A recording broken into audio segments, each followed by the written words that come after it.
WhymsicalWyvern here. Trying to share my stream. Well, we'll see how that works. WhymsicalWyvern here. I stream weeknights on Twitch, and I put my VODs on YouTube, which I've gotten better about for the last week. I'm completely caught up. Terrybot is here. I got fired from a florist. Apparently, I took too many leaves. I'll have to think about that. For the right occasion, they could be funny, but I don't know. All right.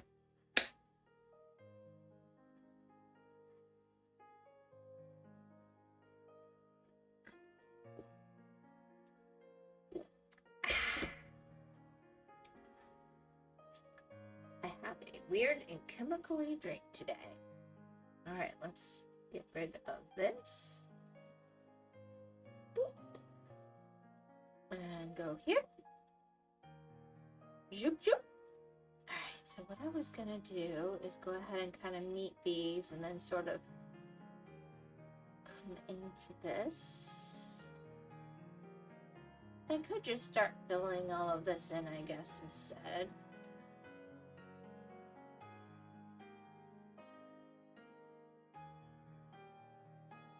Let's focus on the window and the wall.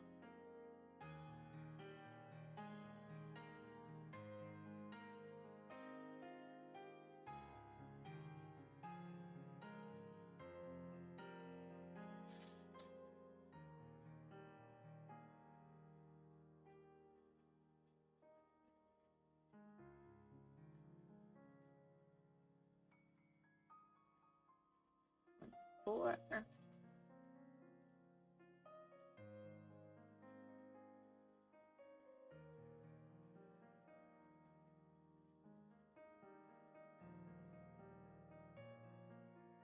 Let's go 8.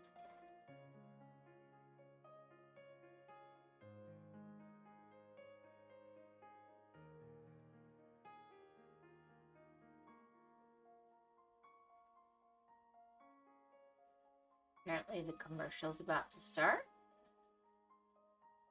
I do like that the wings move when I talk because this gives me a good visual cue in the corner of my eye that I did not know I needed. It lets me see whether my rig is responding without being completely dependent upon the viewers. I love that. 16.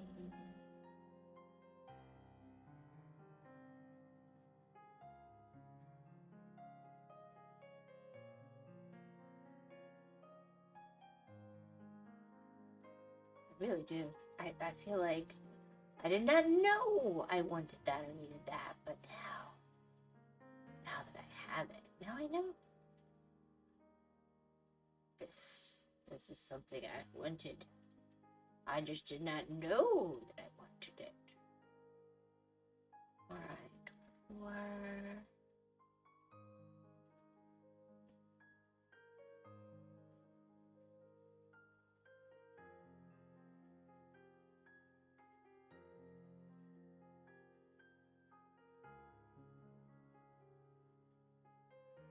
Okay, and then 14.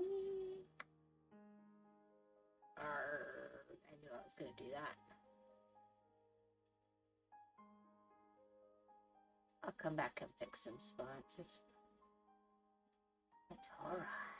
It's alright. Alright, and then 13.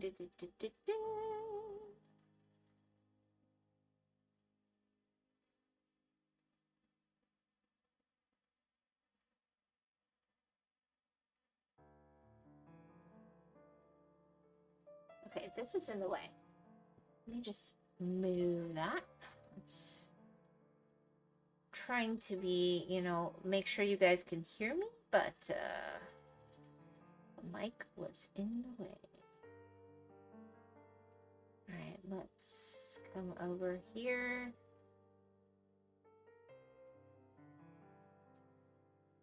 This sort of scenario. Okay.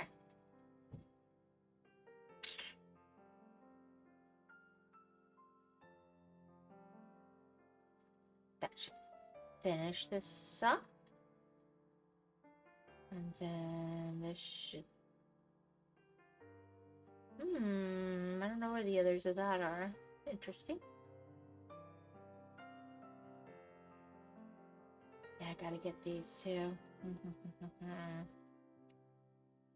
I'll come back to them.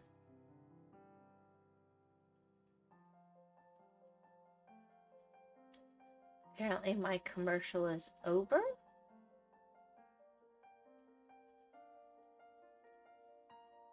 Not that my people won't be tortured when they come back in anyway with a commercial, because apparently that's required.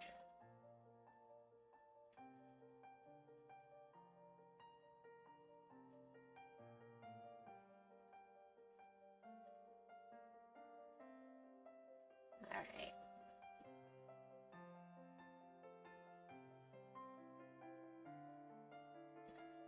Let's get those back, because apparently I'm just gonna redo a lot tonight. Boom, boom, boom. Okay, let's see. 8.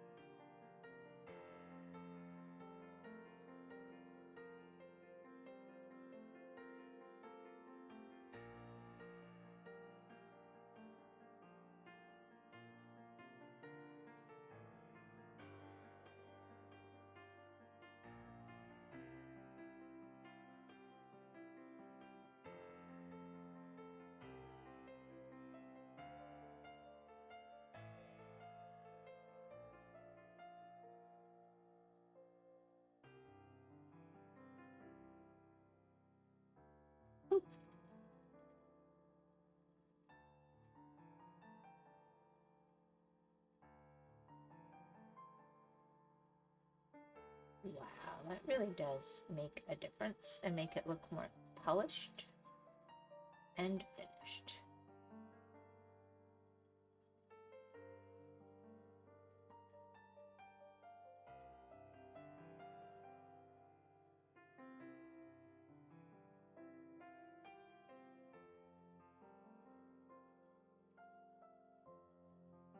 Sorry, 17.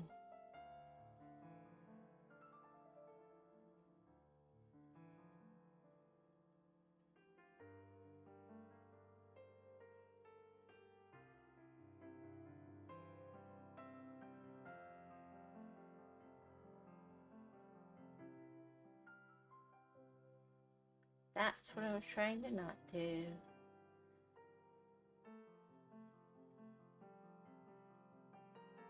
Alrighty.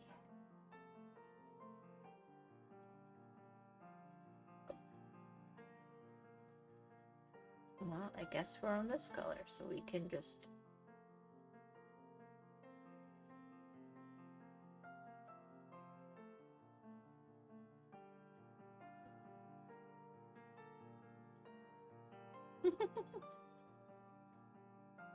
Alright, and then I'm not gonna go for a super long stream tonight unless people actually show up, because y'all have been not super here this week. I like that. I like that. Wow.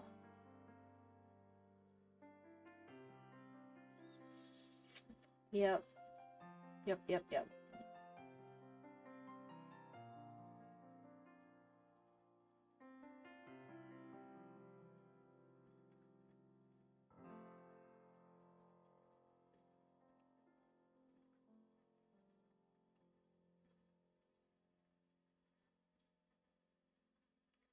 I'm gonna come in with the black after, because it's gonna be the easiest thing to mess up.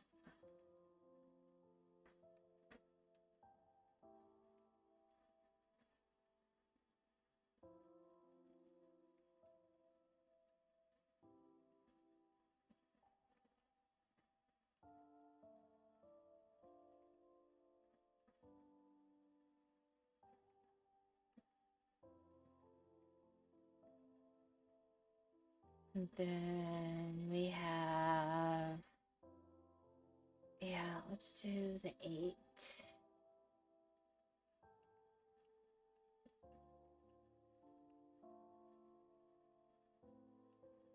Now, I think I want to do the 16.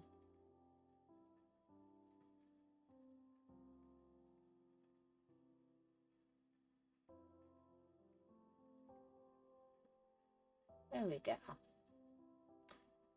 There we go.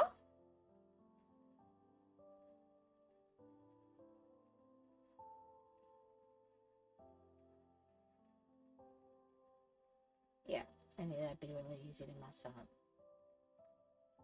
There's gonna be so much of it.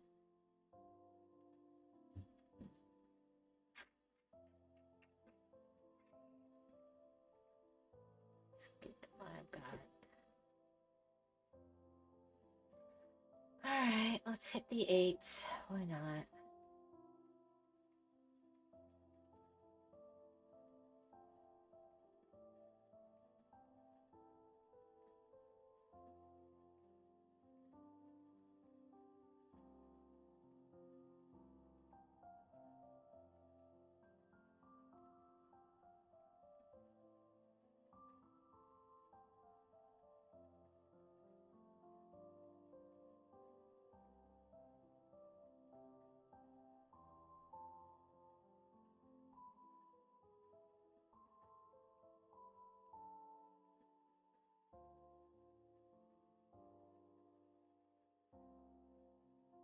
Right. There we go.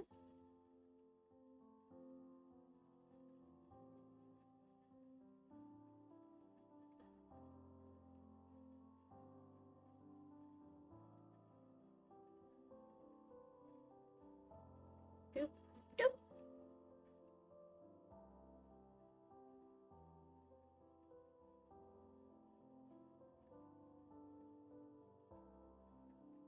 There we go. And then 16. I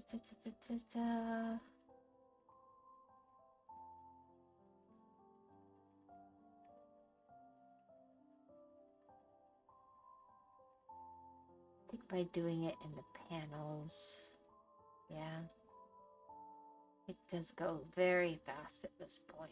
There's a lot less of the higgledy-piggledy stuff.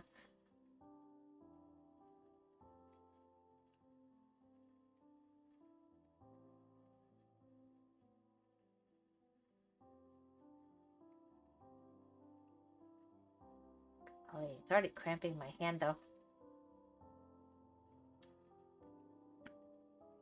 Ah, did not expect that.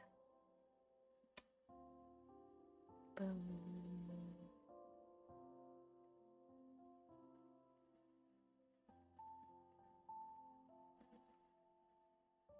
Alright, and then we'll go up here for the 17.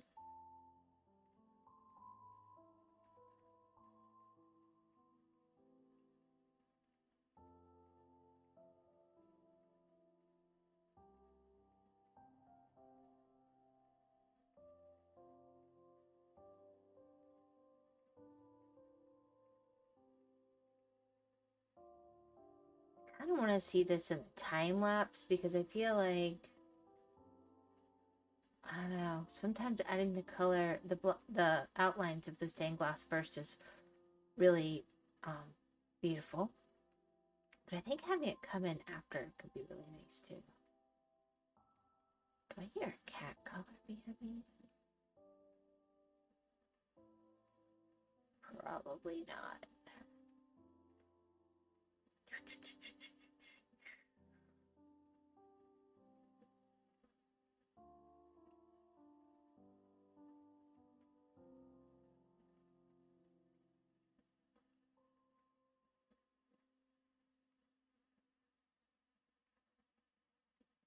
Bloop, bloop.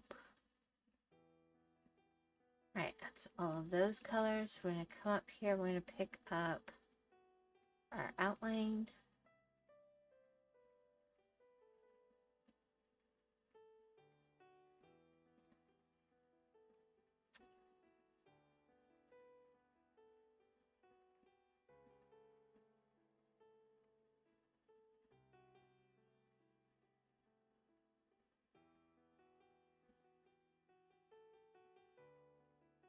True. I'm not getting the other side of it.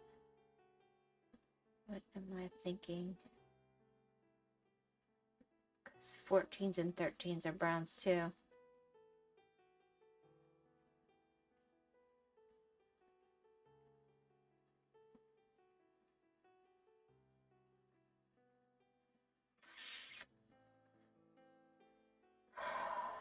I'm not, yeah, 4 I think maybe.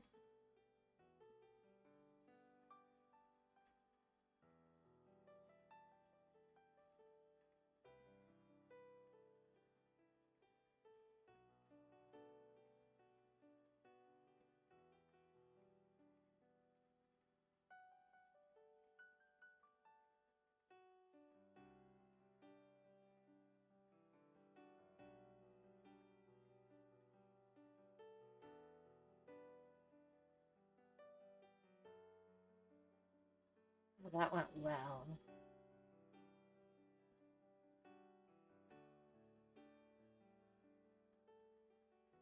Alright, let's get the eraser out. And here.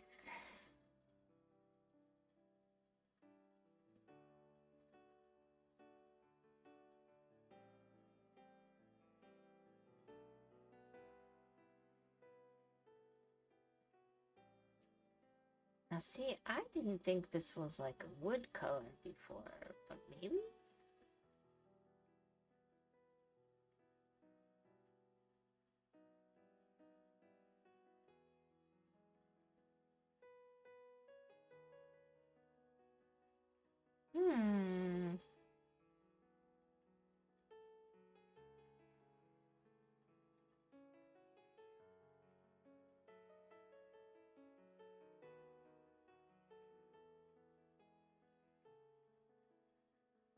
Okay.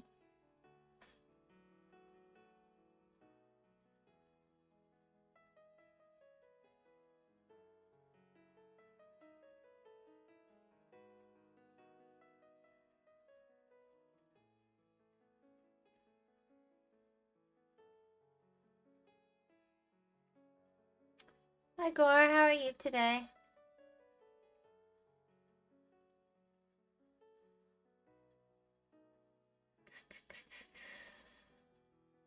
Having a good day?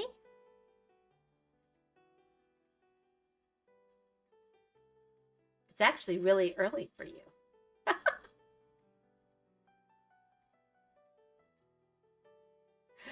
Doing all right. How are you? I'm doing all right.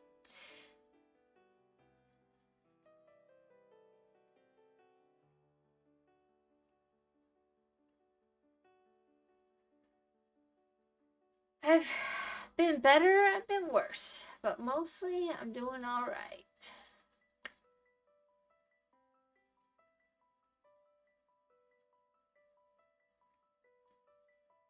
And then tomorrow I'm going to do the whisker wood.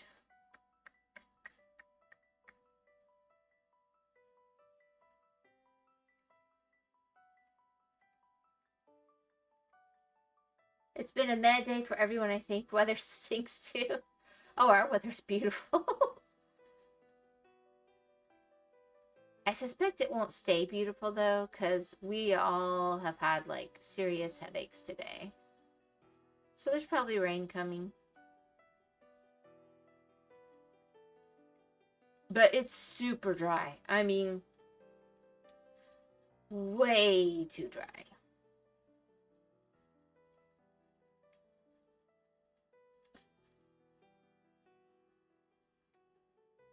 I can't wait for rain. Yeah. I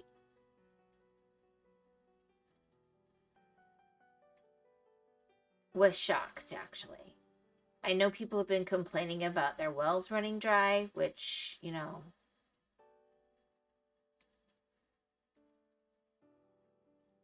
but I went and I saw a dock that, I mean, even in dry weather, it's usually about a foot above the water. And it was very striking that honestly, a person could have walked underneath it. I'm not sure I've ever seen that dock that low. So I'm gonna say it's a bit dry.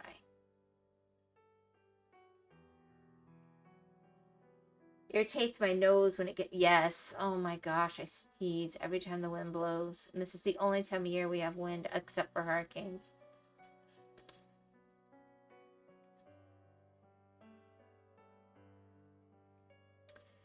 The horse latitudes, you know, the horse latitudes. Did you guys have to learn about that in school?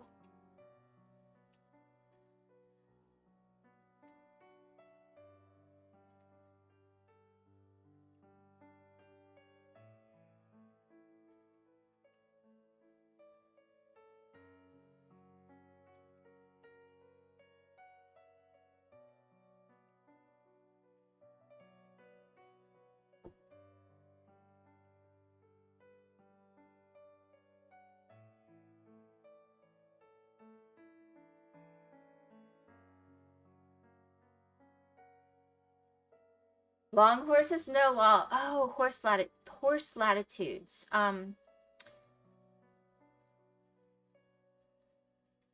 Basically, for a large part of the year, our winds are driven by hurricanes or not at all. So, obviously, in the days of exploration, this was a huge problem when people were attempting to explore the New World.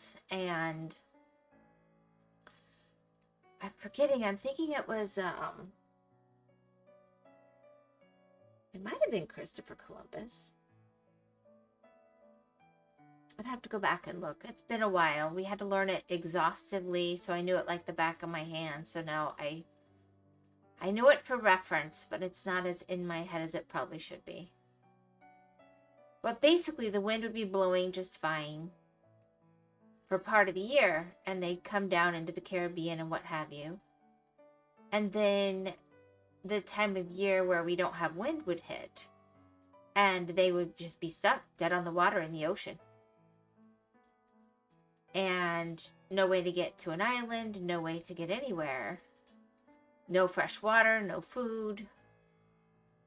And so what they eventually ended up having to do is basically start putting their horses overboard, which was a very serious decision for obvious reasons. So if it was mathematically taught to you, I may have forgot about all that. Mathematically? No. It was history. It was just, it's something we always had to learn about because it's a big part of why this area was partially discovered and explored so prolifically early on, but not,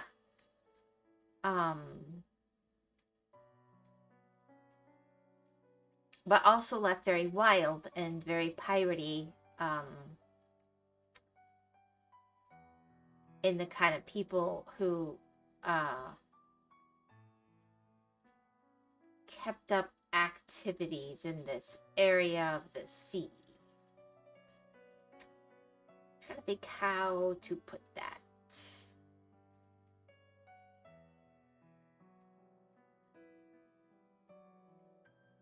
But basically, it was a death sentence if you got caught out on the ocean at the wrong time of year here. The hurricanes are bad, and the times with no wind at all are bad. So the Spanish would call it the horse latitudes. You want to be above or below that when you're exploring over here, was their feeling, because they're ships were powered by the wind. Maybe we had something along the lines of moose latitudes. I never heard of that. I would have fun fact like the Dread Pie Roberts. Like moose latitudes. Oh my gosh. Okay. No, never. Why would you throw a moose overboard? The moose were already there.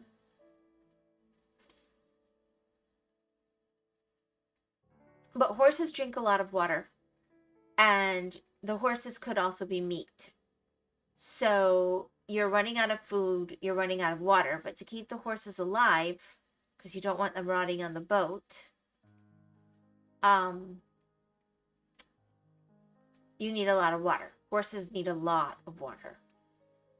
So it was a decision about transportation, it was a decision about food, and it was a decision about water, and it was not one to be taken lightly. So, yeah.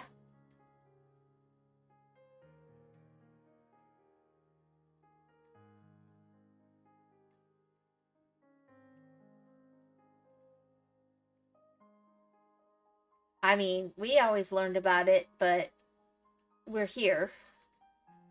And I'm not sure that would even make sense to people. Like, snow doesn't make a lot of sense to me.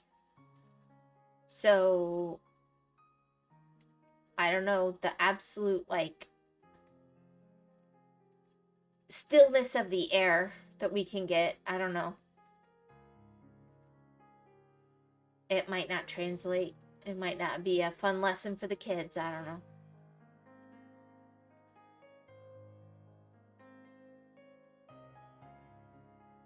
I mean, y'all had trappers. You had a lot of trappers in your history.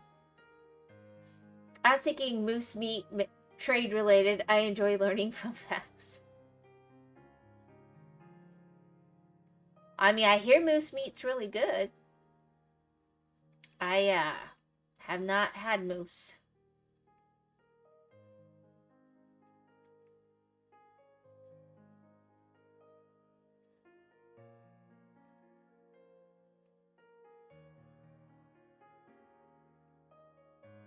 I have an uncle who thinks it's nice.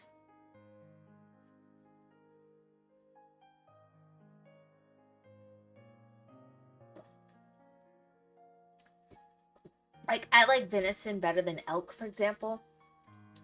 But the elk I got, because we don't really have elk, was brought from another state. So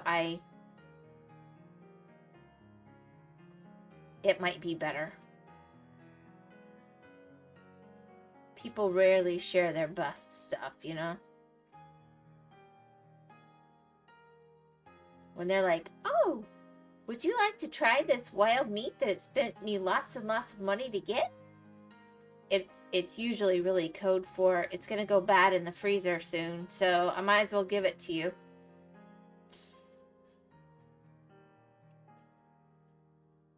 But maybe we as a people are just more selfish. I don't know. All right. Venison is so good, isn't it? I think I've seen maybe 10 horses in my life, at least 1,000 mooses, buggers. Moose are big.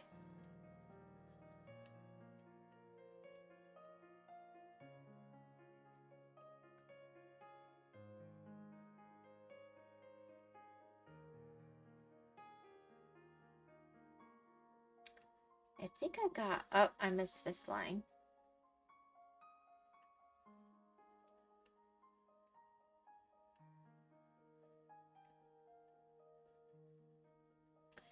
Yep. That said, most people don't feel like Florida venison is that great.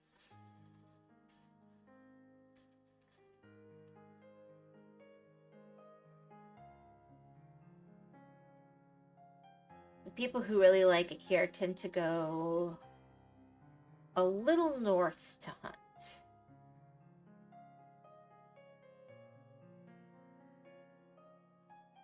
They just have a lot of muscle is all. Like bulls kind of, yes, they have a lot of muscle.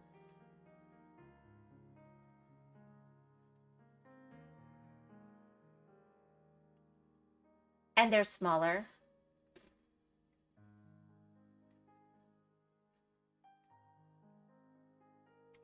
So it's got to be worth dressing, you know? What the heck? Why?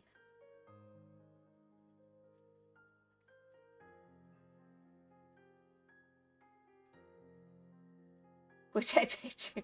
They can run clean through older trees if they're going fast enough, which is what I picture being hilarious. Well, I will say this. We have people who really think that, like, fences apply to deer. I saw a great comedy skit on it one time. But basically, I mean, they go right through the fence. I have barbed wire fence on the property around some of the fields, and it just, to them, there's nothing there. They just it's, you have to see the moment they kind of go over it. It's like nothing. And it'll keep animals in, but not deer. Deer are their own thing.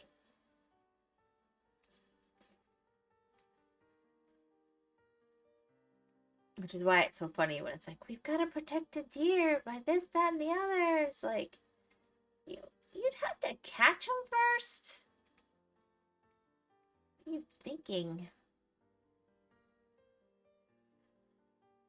It's a mere suggestion. Yeah. I mean, they just, they do their own thing. They have their own.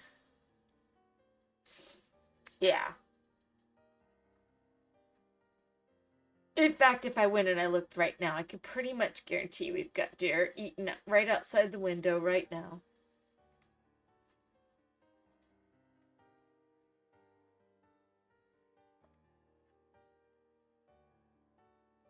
You can tell they're scared when they come right up by the house.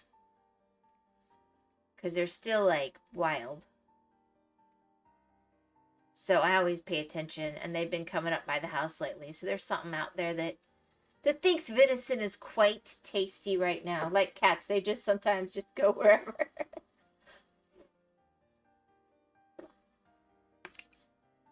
'Tis true, 'tis true.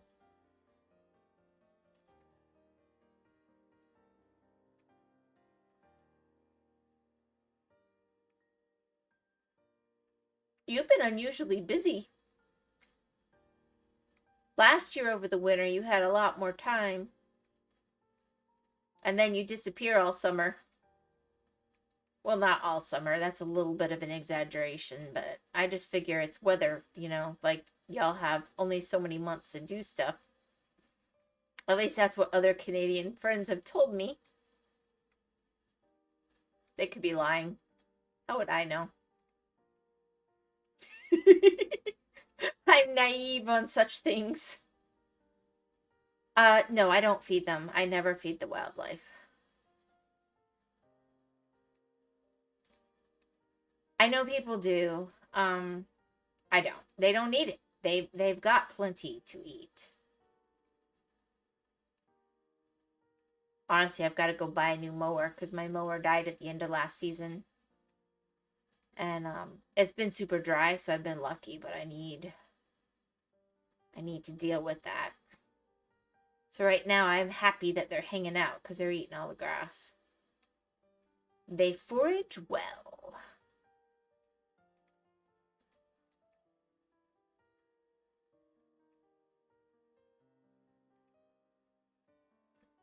But that's not a great maintenance plan, Hang out deer. I know people will feed them. I think it gets really because a lot of people hunt around here. But I feel like it's crossing some lines with bait and deer when you're feeding them in areas where people are hunting. I just feel like it's an ethical thing. But beyond that, you can't just feed deer. You put out corn for deer or whatever, then you're going to have bear, raccoon, all kinds of other nuisance creatures. I don't want to be dealing with. Or I can just let them eat their normal stuff, and it's fine. It's been mostly preparing myself for other reasons, but yeah, the weather plus society here is just awful. I do lurk in and out online presence often. Well, you know.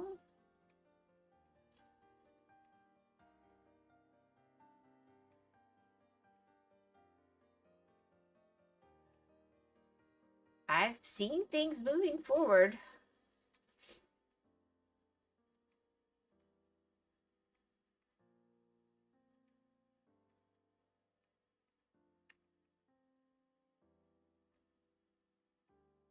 Heck, at this rate, everywhere is going to be a state.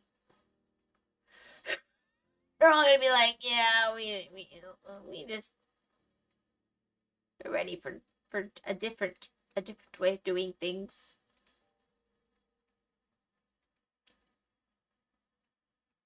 I don't know.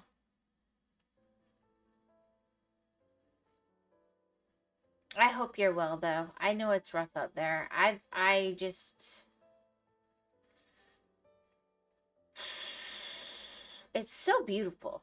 Every picture I've ever seen, the land is so phenomenally beautiful up there.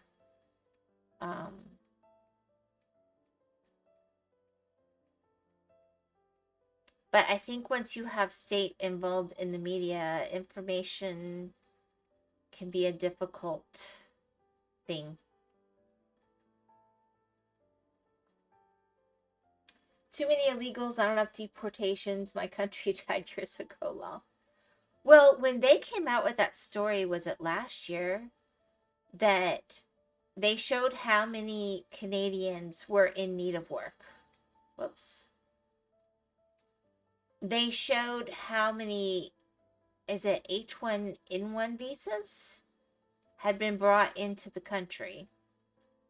And they showed that like twice as many open jobs had been brought in with the H1N1 visas. And so the unemployment was actually not only being filled out by native Canadians, but also by the visa holders. I'm not sure I have that completely correct. It's completely by memory, but I remember some kind of story. I was like, whoa, those numbers. Why would you bring in more people than you even have jobs? And then what are your people who are in your country supposed to do for jobs? It just baffles the brain. Hello, Lost. 1/3 of people are not able to attain jobs at the moment, plus our dollar is worth zilch, tax into oblivion considering becoming American, Lamau. Well, you know, I personally think being American's pretty great. Lost might have another opinion, but I'm not sure how many other places he's been. He's been a few, I think. Hey, Lost, I see what I came into. I must stay silent.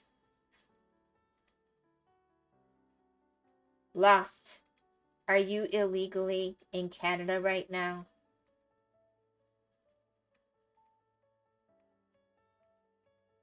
I don't want you to criminate yourself.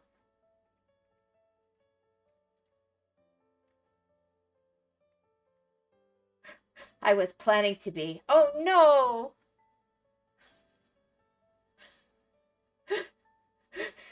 Guess I got to go south now. Nah. Well, whew, gosh, that's a toughie. You said your Spanish isn't very good. How's your French?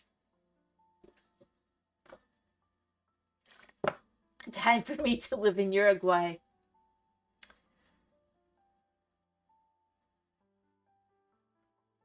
That should be. Oh, that is all of them. Okay. Oh, there's something going on here. I like the eyes poking through, like the evil eyes. Roar. Ow.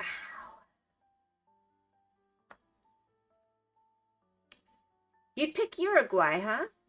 It's an interesting choice.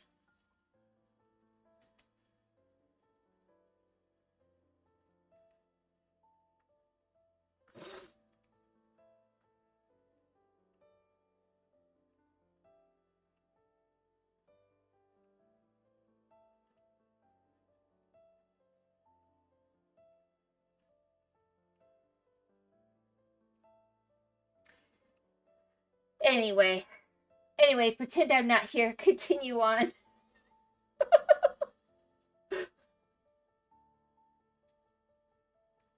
The problem is, I don't think we can take in all the Canadians. So, yeah. Not sure how practical that's gonna be. I am missing one, which means it's like accidentally colored another color or something. That's awesome.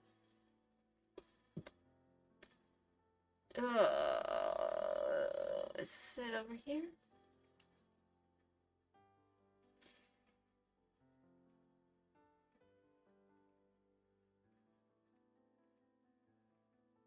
Nope, there's something else. At this point, to find Canadian, I may say move them to Wyoming.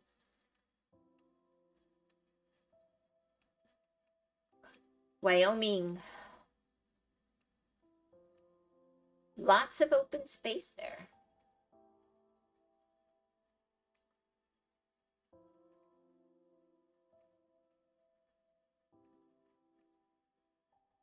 I gotta be honest. I grew up here. I raised my family here. But I did go live in other places. I always come back to Florida. I did not appreciate Florida until I lived in places that were not Florida. I don't know how else to put it.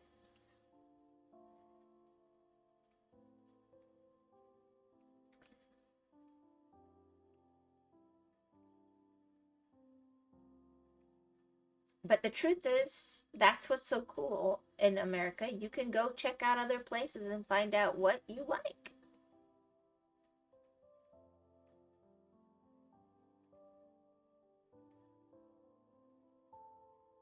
I say move them to... Wait, who's them? We're moving all the Canadians to Wyoming? You know, they might fit. I want to live like those sand people from Star Wars, but in the snow, isolated and living off the land. Oh, Alaska. Okay, I got a place for you. It's called Algeria. I think they know French, too. Yes, the Algerians do speak French.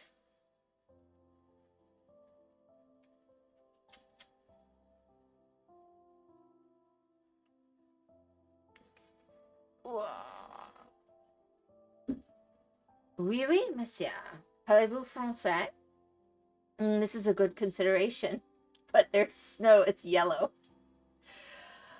I know for all the talk about it now, when my uncle lived in Alaska, there was a huge issue with Canadians that were illegal aliens. Yellow snow, oh no. The Canadians would break into Alaska, work for cheap, and then go back into Canada with no like they hadn't worked, so they'd get benefits there and they'd be making cash in Alaska. So they were getting busted and deported all the time back in like the 80s and 90s. I'm not sure when people got the idea that the only border anybody cared about was the southern border. It's just the Canadians go back. They're like, ah, you got me. They don't complain. And then they just sneak back in and whatever. But I guess it's different. I don't know. Or the news doesn't care.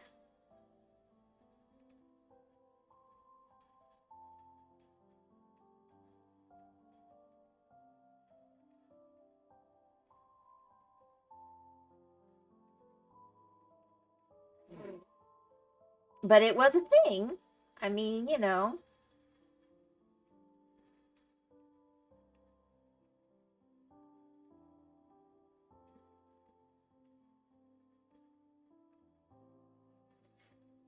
I'm convinced the Canadian government has never been good to its people. Oh, the news is demonic and lies all the time.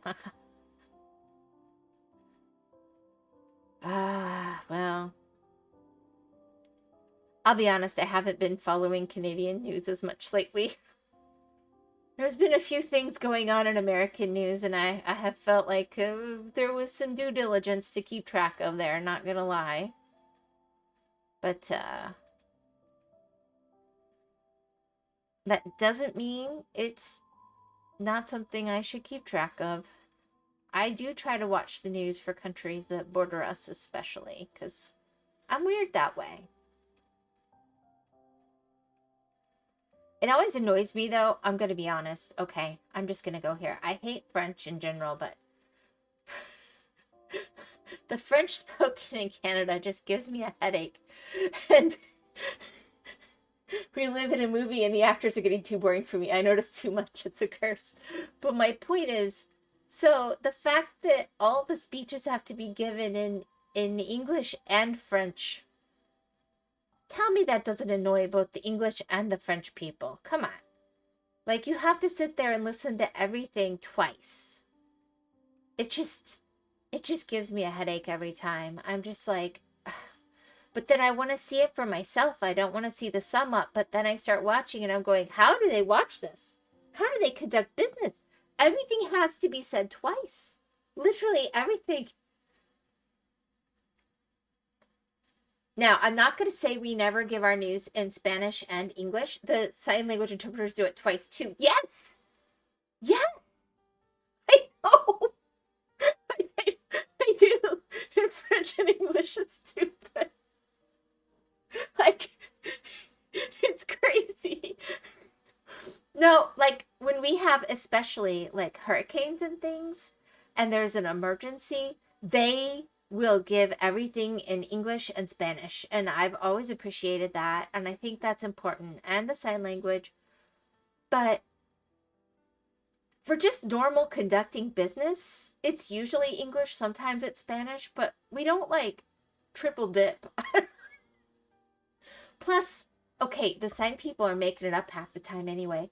Like, we do sign in this house. My kids were nonverbal for so long, and they're not so fluent anymore.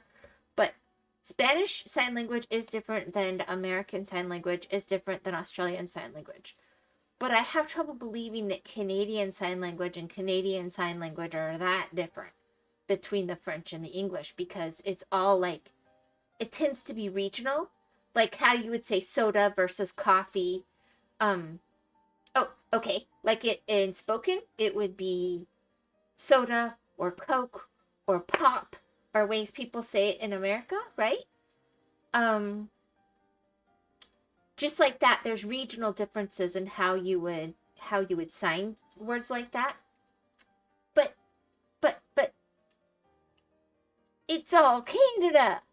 Yeah, I don't know. I'm not trying to be weird or funny or judgmental or political. I'm just, yeah, that blows my brain. I just, how do people, maybe that's how they get people to not pay attention, because honestly, it low key works a little bit on me. I'm not gonna lie. I'm not proud of it, but it just makes your brain go numb. Next up, let's tax you guys 300 million next year so we can televise every language in Morse code. Mm. There's this lovely, lovely French Canadian reporter that I love watching. And she's so funny. I mean, she's so serious and she's a good reporter, but her accent, I kind of wish she was just speaking French. Her accent's so heavy that when she went to do a story in France, they could not understand her French either. It's such a heavy, heavy specific accent.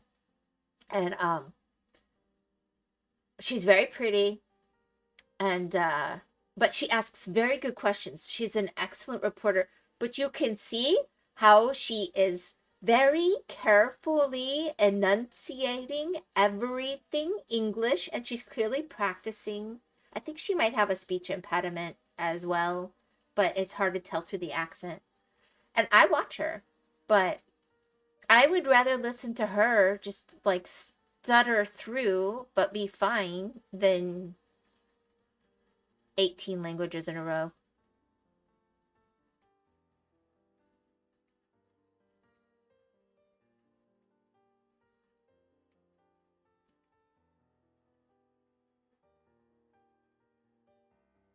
I caught someone out the other day. They were doing something. Ultimately, people who filter English like that speak better. Most people can pronounce their names in English. Yeah. I came across somebody who was about to do something that was not legal. And I was aware that it was not legal and that they were not going to get away with it in that location and way. I mean, I'm trying to keep this very vague, but so I warned them that I wouldn't do that here. Like basically there's cameras. You do not realize where you're at and you're going to get caught. And she pulls this, oh, no speak English. So I turned around and I explained it in Spanish because I was trying to be nice. Honest to goodness, I was trying to be nice. It was you. No, it was not me. So I explained it in in Spanish. And she nodded and pretended like she kind of understood, but I didn't make much sense. But she corrected the behavior and showed me that she understood. And then as she's going away, I'm like, Tina Boom, basically have a good day. And I'm sorry, I'm thinking in English right now, so I can't, because I was thinking in Spanish then. So I basically told her, have a good day in Spanish. And she turns around and she goes, in English, oh, you really speak Spanish. I don't know, I just heard you speak in Espanol.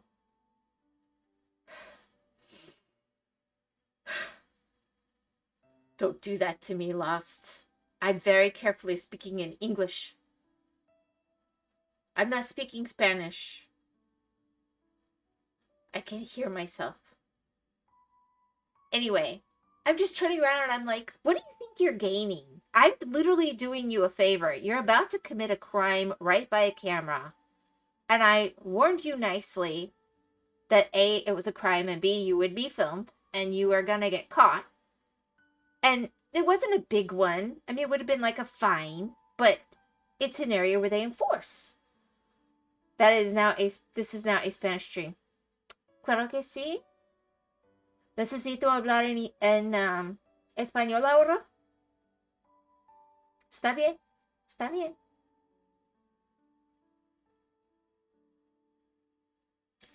¿Y habla español, Lost? ¿Entiende español ahora? Usually when I travel to other places, I try and learn the native language well. Well, you do what you can, right? But here's what gets me. Like, I'm doing her a favor and I'm being nice. And then she's shocked that I would tell her to have a nice day. And she responds in English. That was more my point. Like, she just, like, how rude. You're not going to get away with it just because you're speaking Spanish. And this just makes people look bad who are legitimately having issues. Like, I've known so many people, they work so hard and on their Spanish and their English rather. And I'm like, you're making this so much harder for people who legit have issues. This is not okay. It's a pet peeve of mine. Because then, no hablos taco.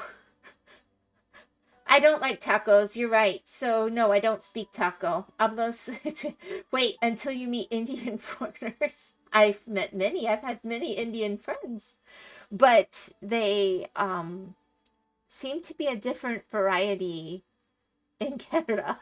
I don't know. But, anyway, although they've got some unusual house customs,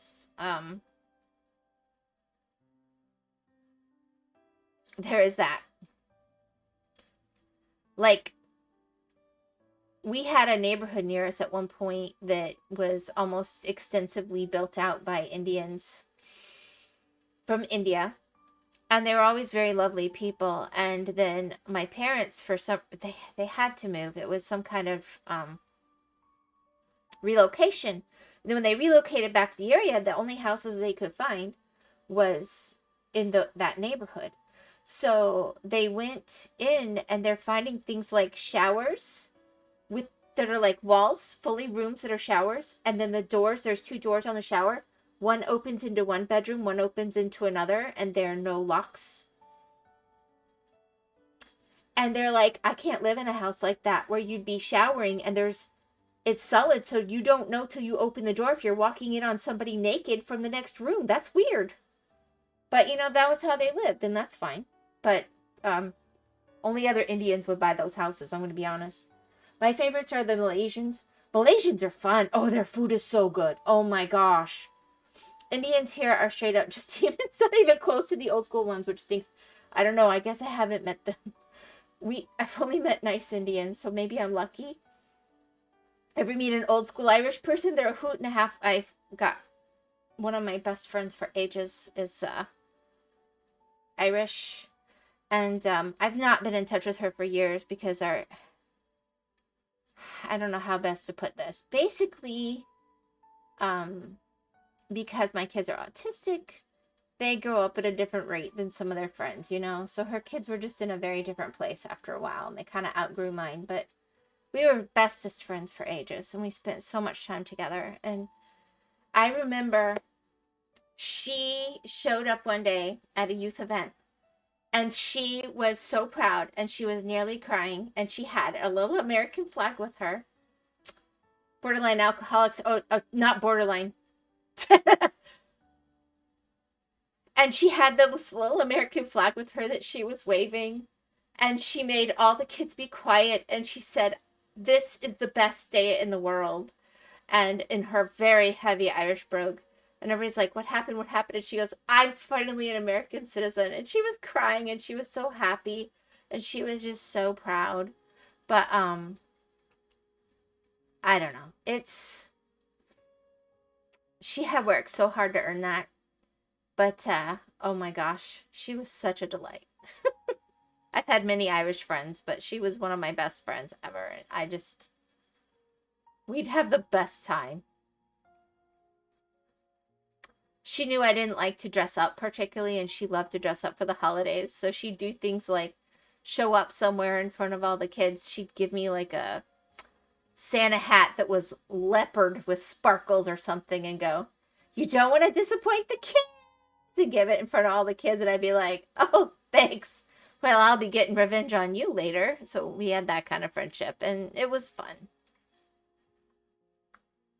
What a lovely sense of humor. No, they became drug dealers? Nah. I mean, she had a heavy alcohol tolerance, I'll give you that, but no. She was always sober when I saw her and never on drugs. Or are you talking about the IRA? You trying to say I got IRA friends? I mean, I probably did, but none of them told me that's what they were, so plausible deniability. People like to retire from all sorts of things in Florida. It's a beautiful place.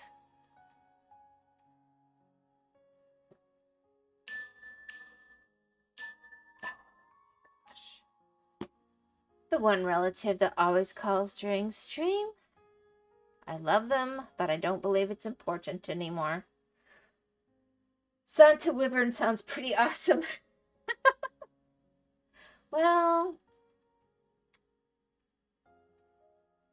it was so funny because she didn't know it, but my kids used to tease that it was the Loch Ness monster that came and pooped out presents. It was a joke. It was a family joke that I don't even know how to begin to explain, but yeah.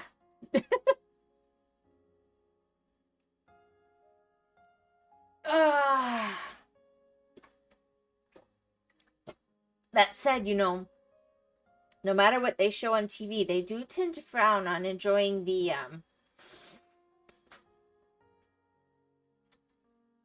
I don't know what marijuana down here. I don't know what you call it. Dope. I don't know what you're allowed to say on stream, I'm going to be honest.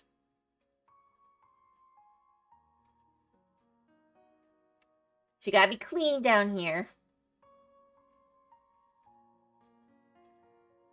Anyway.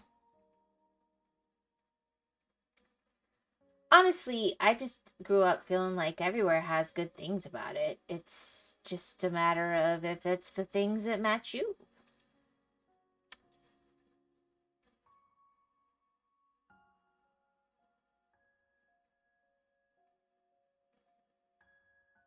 Shocking that Kaya. No! gosh.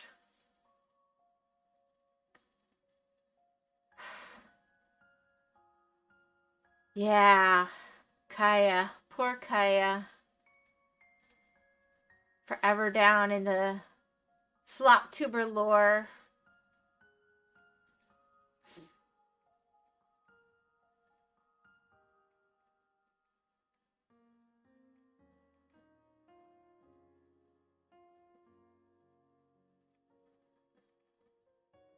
Weed is cool and all, but when can we hunt the real criminals?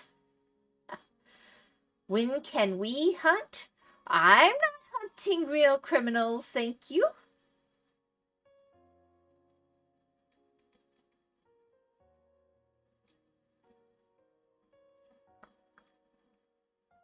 I'm very innocently not vigilantisming anything here, thank you.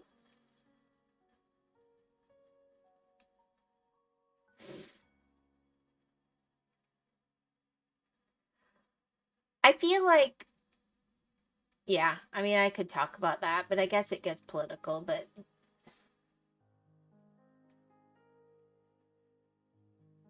it's presented as more socially accepted than it is. I would say that. There are people who want it to be very socially accepted.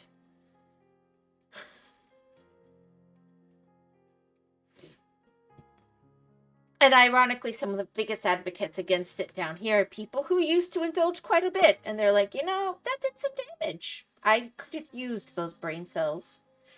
Gore, Albertans. More of them to skin for me. Ha ha ha ha. Okay, Batman. Don't get too angsty while you're at it. But, you have your fun. Just leave me plausible deniability, please.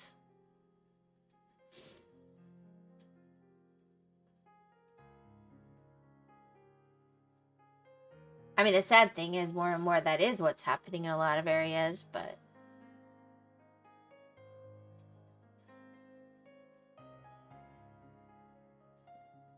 Zoop, zoop, zoop, zoop, zoop.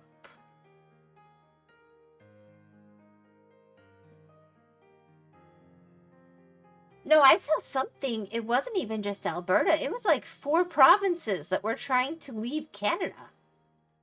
I mean, that's enough to be a full country. I guess they just want the stability because obviously there'd still be the main core of Canada left. And I don't think Canada would just let you go. So that would be the problem, right? I mean, I would think.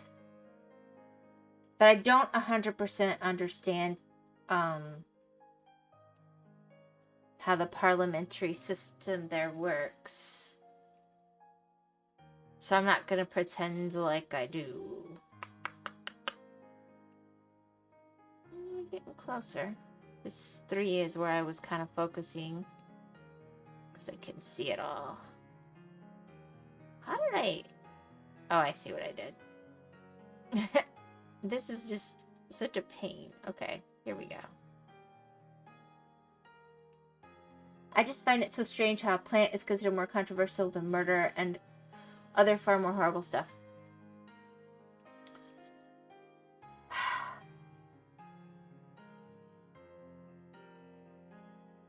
I think in and of itself it's not. Nor should it ever have been. It was a weed, literally. It should have been allowed to be a weed. The mushroom that people have psychedelically experienced, they didn't go burning that all over the place. It, to some degree, was control and stupid. That said, it is often used as a... It's often not clean. It's often used as a vehicle to put something far more severe in. And I will also say this. I would have been a lot more fine with all the legalization talk and everything else, except I've had friends who've had really severe reactions to it. And I myself have had reactions to just being around the plant, not necessarily the smoke, because I don't do that. And when you sit there and you tell people it's perfectly safe, it doesn't bother anybody, blah, blah, blah, that's disingenuous too. I would be more okay with it if they were like, okay, watch out for these symptoms. These are the problems you can have. Here's the side effects. Just like with alcohol or cigarettes or something. When you tell kids this is fine, and there's a lot of studies that in particular with kids, it does real damage to their developing brains. That's more where I have issues. If an adult chooses to do something, an adult knows what they're doing, I don't care. To me, it's, in that sense, it is more like alcohol or cigarettes. You do you. But there needs to be an honesty about it. And that's more where I have any issue, is just the good, the bad, the ugly. You know, just do the research, put it out there, give people real facts, and let them make some real decisions.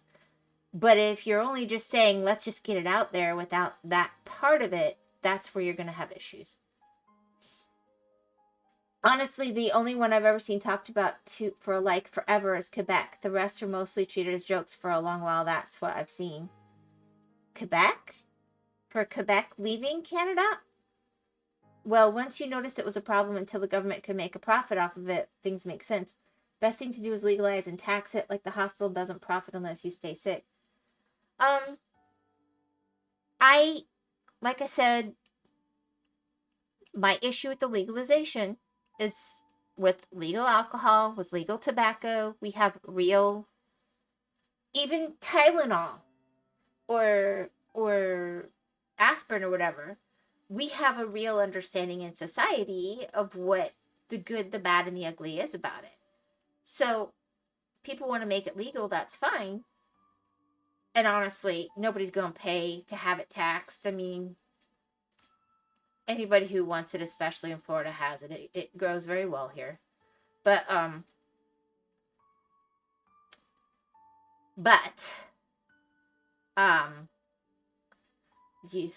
cops will pretend it's a tomato plant unless you do something wrong. But I think that for it to be legal, treat it, add time back. Okay, for it to be legal, treat it like anything else. Sugar, you know good, bad things about sugar. I just think nothing should be immune from a real look at the whole picture. That's my only issue. And when you just go, it doesn't hurt anybody, man. Well, some people have more effects than others, and they need to know what to look for so they know if this is a good idea for them or not. Like, some people get rosacea from alcohol, and that can have some really serious effects. Give them some symptoms. Let them make their own choices. That's really not a legalize or not legalize issue at all. That's just more of a real information issue. It does hurt people. Yeah.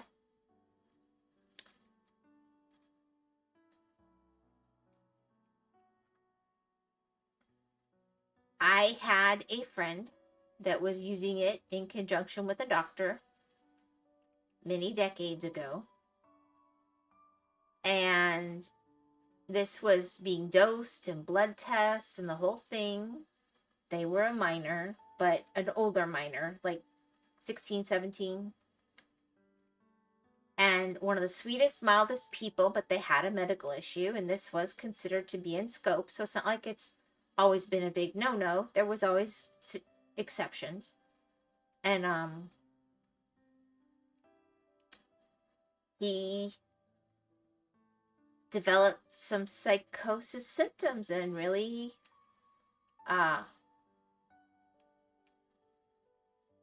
yeah,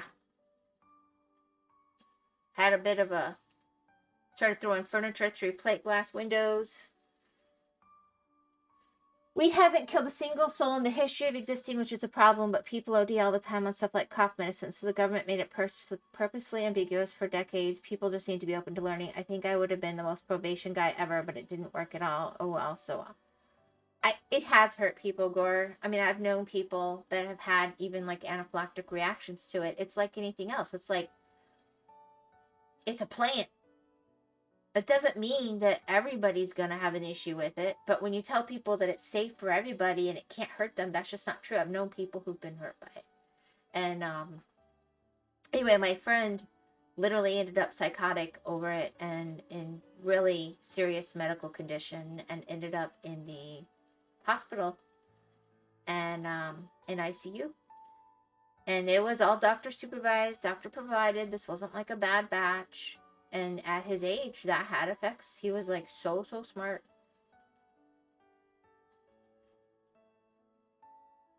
But people need to be educated. That's what he said, basically what you're saying, and I agree. Yeah, educated, absolutely, with real information. Anaphylaxis is an allergic reaction, though, Lamau. I would say the same thing about peanuts. Exactly. That is the same. We agree. Because when you present it as though this doesn't hurt anybody, there's idiots, okay, that don't put two and two together. Anything can be harmful. Doesn't mean it's harmful to everybody, but if it's going to be harmful to you, you should be given the information to know what to watch for. I had someone tell me one day, you can't have an allergic reaction to weed because it's so safe. And I'm just like, yeah, it's not true. You can react to ragweed. That doesn't mean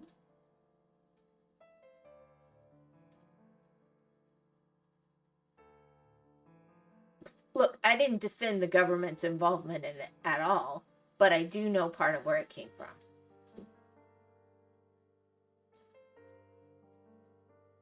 They didn't want to go after the cartels directly that were lacing the stuff, so, they went after the weed. That's kind of where I think it came from.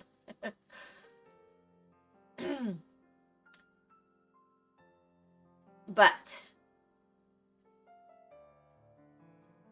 I mean, there weren't really cartels in that sense then, but, that's the spirit of it. You're dealing with the symptom, not the problem. But it still comes down to education. When you have to let people know where this road goes. And it is a gateway drug. It is absolutely a gateway drug.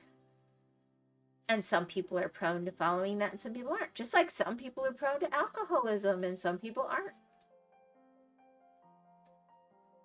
One could say cocaine is a gateway drug. I've known people who swear by it. Helps you focus real good. Doesn't mean I would personally indulge. I wish we treated peanuts the same as weed. That'd be nice. I'd take more people seriously. We should. I saw that Mr. Peanut was doing church. I love it. Someone hit the second peanut gallery.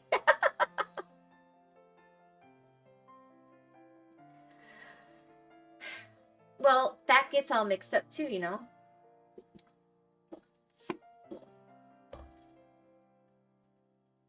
Hedge cannot even have the blood test for, or the skin test for peanut allergy because she reacts to touching something that's touched a peanut. So something that has any actual peanut protein, they're pretty sure they couldn't save her if it pierced her skin.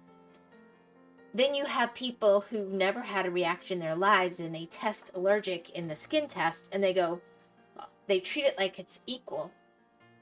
An anaphylactic reaction is not the same as like, okay, I test allergic to dogs in the skin test. I've never been allergic. And I asked the doctor about it and he goes, well, it just means if you ever got a dog's skin underneath your skin. I'm like, yeah, that's not going to happen. I don't know. I can go on.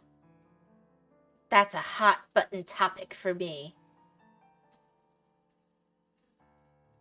But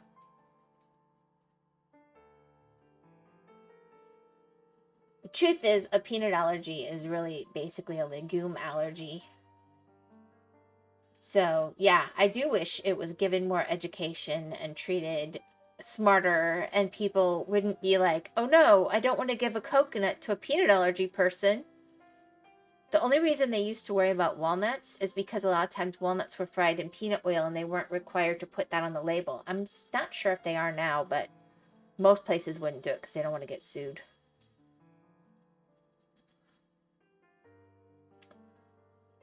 So what you're saying is we should ban all peanuts? No. But we should make sure people understand that peanuts can be harmful to some members of the population. And if you have certain reaction, you might be one of those members of the population, and you should be more careful with peanuts than the rest of the population needs to be. That's what I'm saying.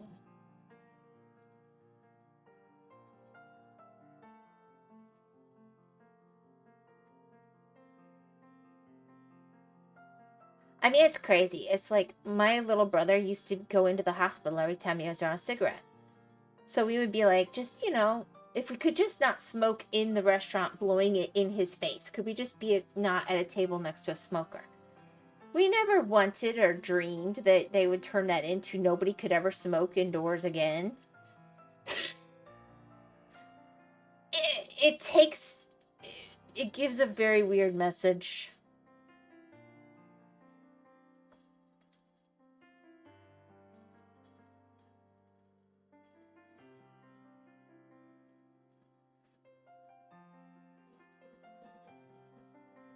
The most important members of the population, your allergy doesn't trump my freedom to eat peanuts. Go somewhere else. Well, I didn't say it should. I said anybody should be able to eat peanuts.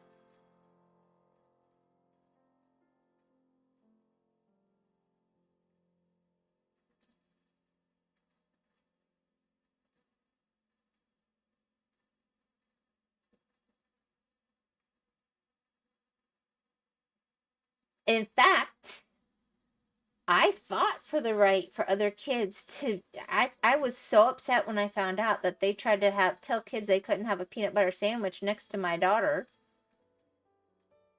I was like, she knows not to eat their food. They know not to eat hers. Just tell them not to rub it on her face. They'll all be fine. They don't need special tables. You're not going to ostracize my child.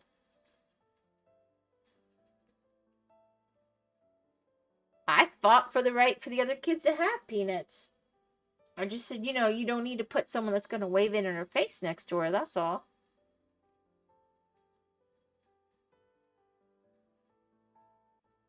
I don't think that solves anything. It does, as they should, or else.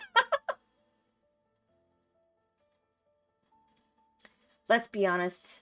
The teachers know which kids are a butthead that are going to try and put it in the kid's face. Just don't put those kids next to. Because when you're little, and when you're older, she knew for herself. It wasn't a problem.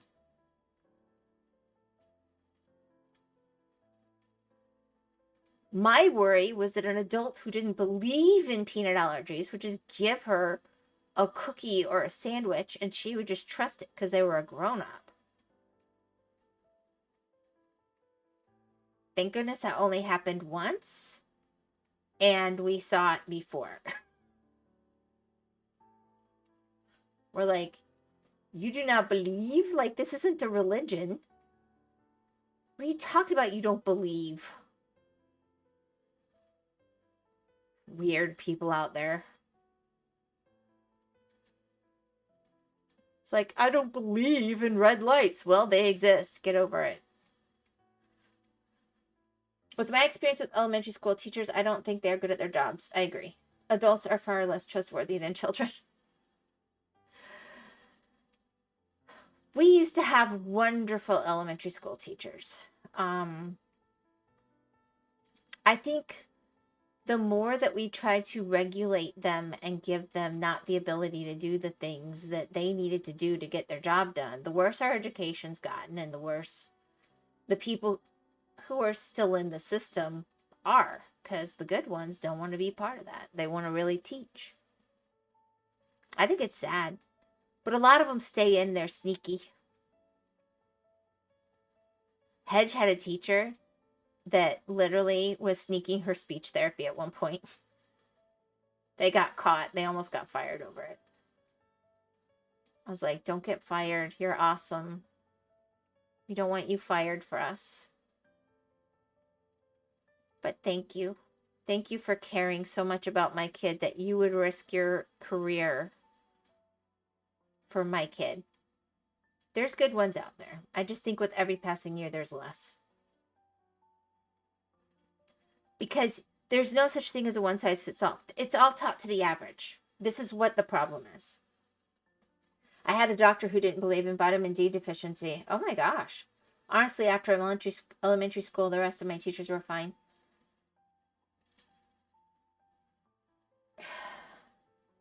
I think regulation is a big part of the problem because they teach to the average child. And that's especially relevant when you're getting your primary basics. And there is no such thing as the average child. So they're basically teaching to nobody. Because the most rare child in the world would be the most average child. I mean, if you think about it. Most kids are better at something or worse at something. They're not going to be in that middle range.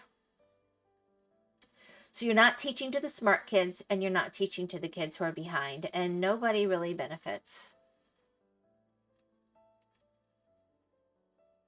And that's because they want to make sure they can quantify how well they're teaching. You could just do something really radical, like, let's see who can read at the end of the year.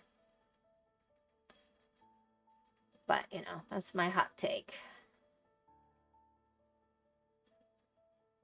Now we got kids graduated from high school that can't read. Ooh, that's prettier than I expected. I'm glad you had good teachers after elementary school. It also depends on where you're at, too.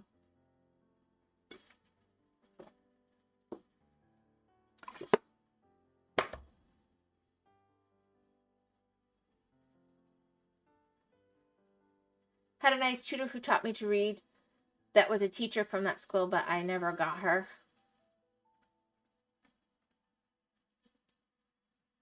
Fair enough.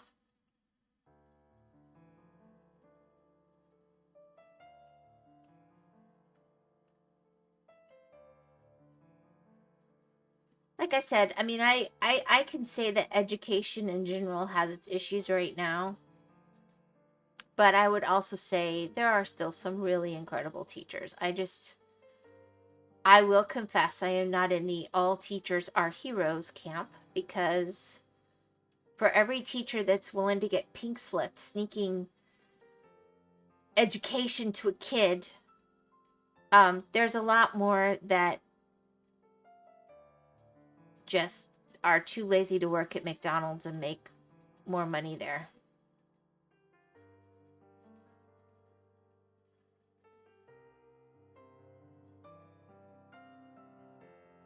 But there are some really, really incredible teachers. The system does not encourage that at the moment, as a whole in our country. Hopefully that will change. I think part of it happened when they stopped having the teachers be as responsive to their local parents, because they felt like a national standard was more important. Local parents are more likely to go, none of our kids are learning to read in this classroom. They're all learning to read in this classroom. What can we do differently? And have a more immediate accountability for an issue. Learning requires repetition, as humans are pattern-adjacent creatures. Giving them books to stare at doesn't do much, but demotivates the system. Isn't meant for learning, it's meant to produce slaves. Somewhat. I got to mention my exceptions after elementary school. My middle school history teacher who talked about a bunch of conspiracies, and my English teacher who did not want to teach. Those were two of the worst, and not the worst of the worst, but the worst after elementary. Yeah. Look. Teachers are people.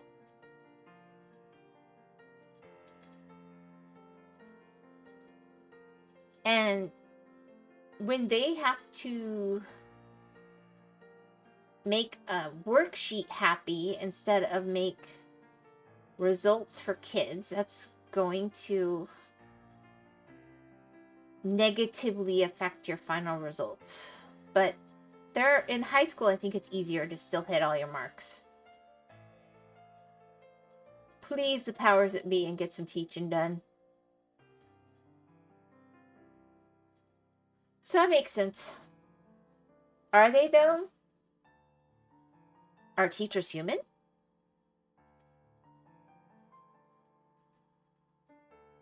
I don't even know how to answer that. I assume they are. Do you think they're like reptile people with skin faces on?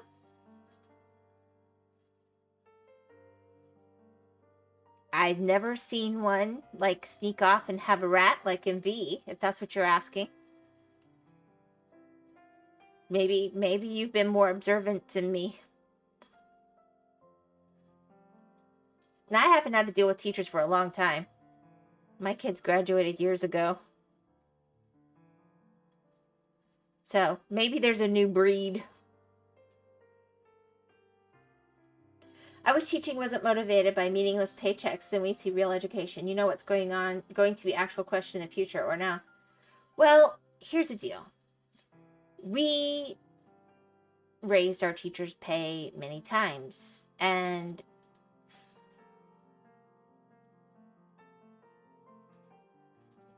it's never enough, is it? I think at some point, when you look at their salary overall, it might not look great. And when they start adding on to what the teachers are supposed to do, I think that's not great. But at its core, when you have people who are expected to have 2 to 3 months a year off, regular days off, they work longer now, but they used to be done by 1 o'clock, 2 o'clock in the afternoon. For the amount of hours that they worked, and even if you included all of their grading hours and so on, their pay was actually quite high for their time component. Now, there are people who always choose to put in way more. That's true in every job. It's true. And they have a lot of things on their hands. Now they have things on their hands that there shouldn't be, partly because they wanted no parental involvement. And that is becoming more and more of an issue. And that's going to have to be addressed because, for example, at my kids' schools, the parents would make sure that all the funds for school supplies were met. And not only for our school, but we had a sister school that we provided for. And that was just standard at the time. And there was always assistance in the classroom, and there was always a lower class size. Then they decided, oh, no, that's not efficiency. We're not moving with the times. So they would only have parent helpers and no paid helpers. And then it turned into, we don't want parents in the classroom, so we're not doing that. And then, because the parents provided all of the supplies and weren't part of what was going on in the classroom, all of a sudden the demands for what was to be supplied became outrageous. And honestly, parents stopped volunteering it so much. Next thing you know, the teachers are complaining, we have to buy all of this stuff. Well, the schools never had, the parents had.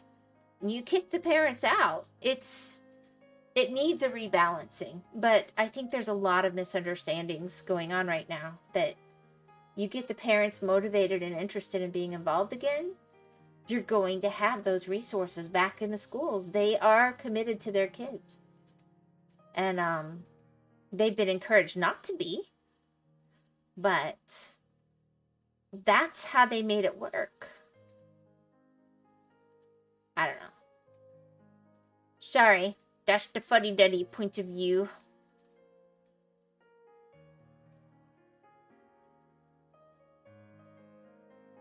But younger teachers, they don't know it ever worked that way at all. I mean, they don't even want it to go back because they don't understand that that ever happened. They can't conceive of the world where... But even now, look at the list they give parents at the beginning of the school year for school supplies. And yet, you know, so parents send all that in. Parents are still providing. I don't know. How does a building get funding when the funding doesn't go to its proper outlets? Money laundering. Oh. Oh, there's definitely that.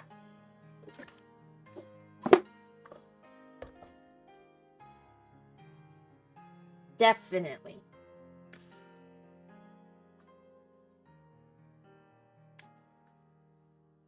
Yep. In pre-K, from the federal government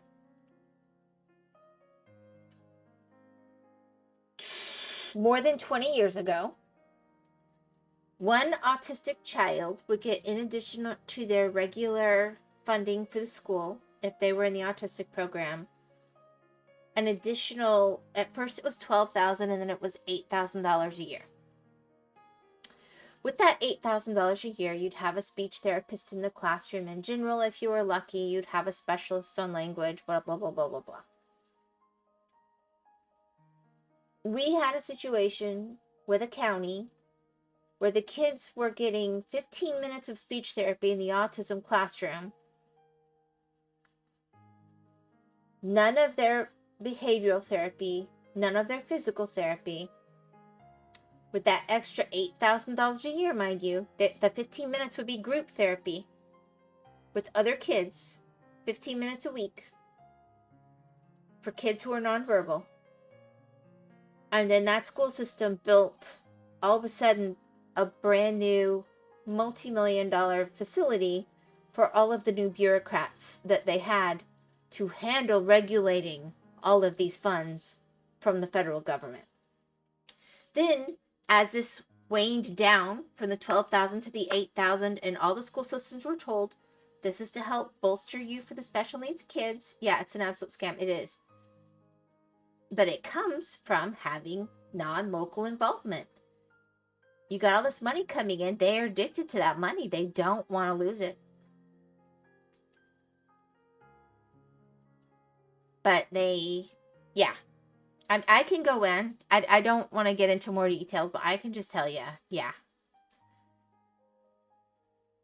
Huge issue. Huge issue. And then they're like, oh, just pour more money at it, pour more money at it, pour more money at it. No. Because the money doesn't go there. And they've now proven in studies you can have classrooms with just pencils and paper, and as long as you have certain criteria where the teachers just show up and consistently teach basic principles, those kids learn at a better rate than schools where that doesn't happen. So it is too many chefs, not enough cooks. I don't know. I said that wrong. I know what expression was in my head, but I don't know. I got caught between them. But you've got too many leaders and not enough people to be led. Because they don't want to let that money go. They're never going to downsize. And even when they raise the teacher's pay, they add so much regulation with it, the teachers can't do their jobs. They're handcuffed. Which, like I said, is the real reason I think you don't keep good teachers. It's not because no good ones go in with good intentions. It's because the ones that want to get something done, they go do it elsewhere, like private school or one of the charter schools. Too many cooks in the kitchen. It's always about money, unfortunately, not the children. No hands in the kitchen, I guess.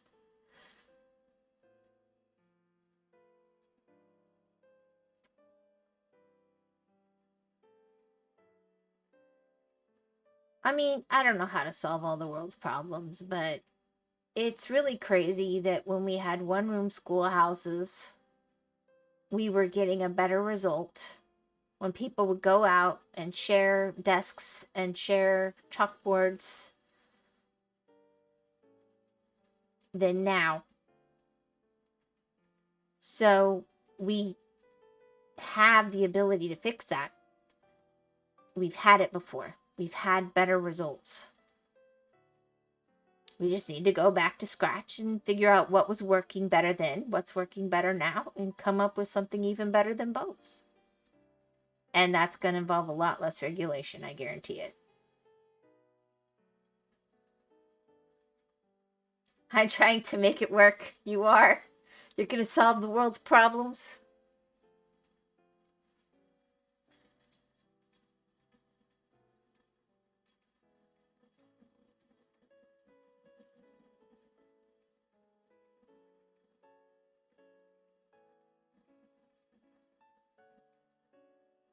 Too many cooks in the kitchen, and Gordon Ramsay is out of the lamb sauce. But not the word, but the phrase. Too little hands in the kitchen, too many at the managerial desk. That probably works. Yeah.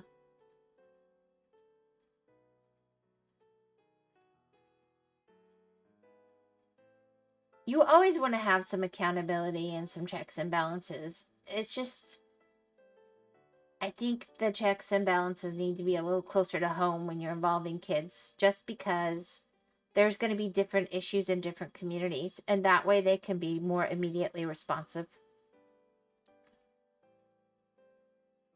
I think it's a story of good intentions that didn't really look at the ultimate consequences of their actions.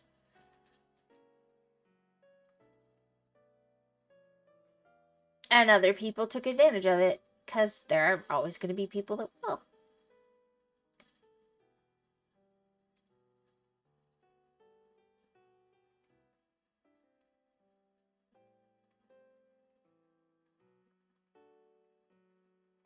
But it used to be like going into education would be considered like a labor of love. And now you hear people going, well, that degree's not hard. There's always going to be kids.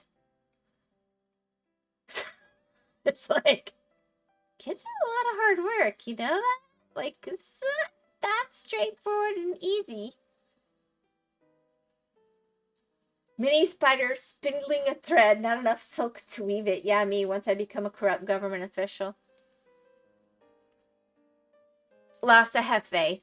If you become a corrupt government official, you'll still make sure that enough actual work gets done that you can justify a reason for people to vote for you to keep being in your position. How about that?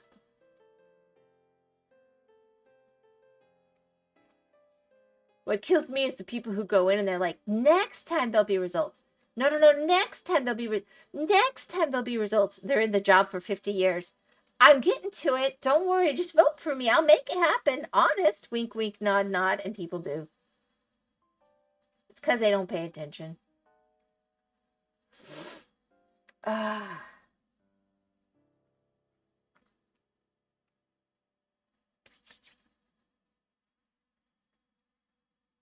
If you become corrupt, you should wire us all $1 million.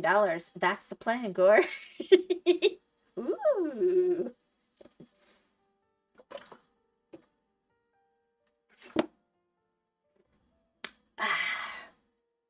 I think Lost just became Gore's favorite streamer.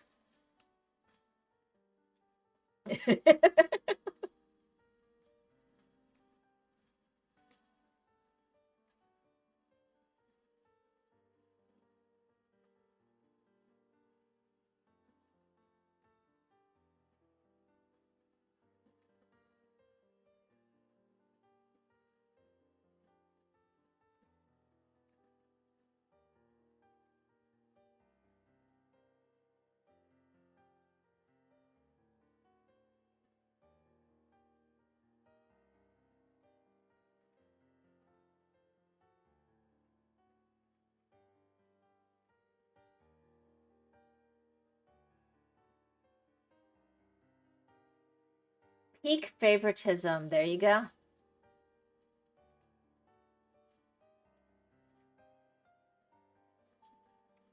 He'll declare, gosh, what was it that I saw? I was shocked. I was like, okay, I expected your provinces are weird to me. You've got the territories and the provinces. So you had the Alberta, and you had the Northwestern Territories above it. And then there's that skinny little province next to Alberta to the east of it. And then there was 4 of them. I think they listed Newfoundland too. We're all trying to secede or whatever. Yukon, Northwest Territories, Nunavut. Yes. Yes. Thank you. Fake places.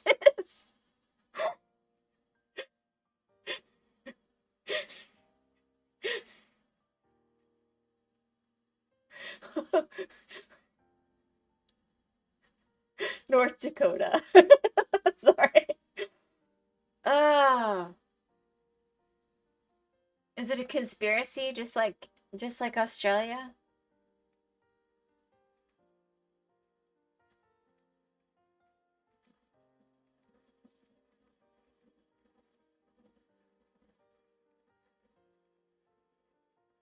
Schrodinger's provinces, Northern Dakota.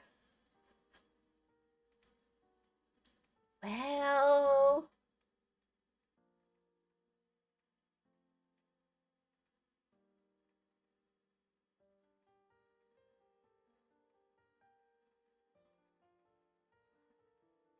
I don't know. I think there's some states I'd trade. Northern Montana, y'all have New Mexico in America. What do you mean fake places? We have New York, New Mexico. We have, I think, a New Paris, but we definitely have a Paris. Y'all have Newfoundland. I consider that place fake too. What do you mean? There's a New Mexico. There's only Old Mexico.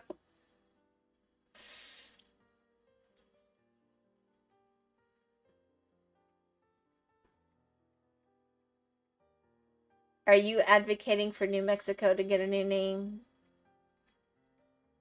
It can just be extra Arizona.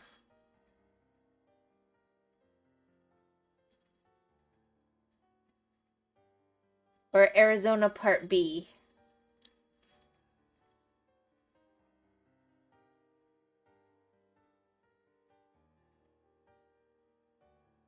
I'll call it Mexico 2. Okay, Arizona plus Mexico 2, lol. Arizona plus Mexico. Oh, it could be Arizona squared. Minus Texas. Hey, Texas is an awesome place. It's shocking how big it is, though. Oh my gosh.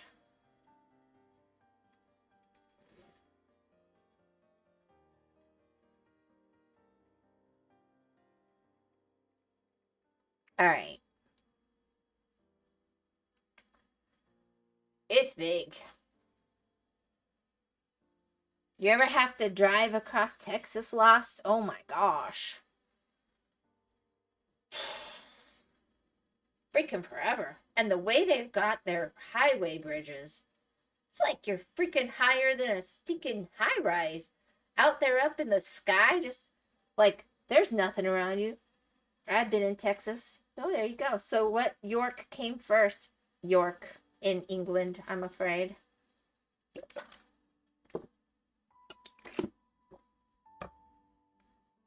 But that was a long, long time ago.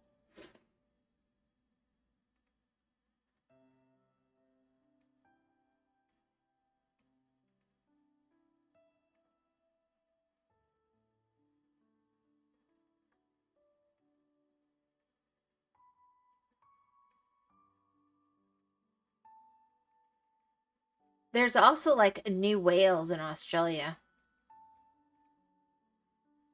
Apparently, when the English people went places, they just called it the same name and added new on the front. So sometimes that stuck. It was a very short visit. I've spent more time in Louisiana. Ah, Louisiana, beignets.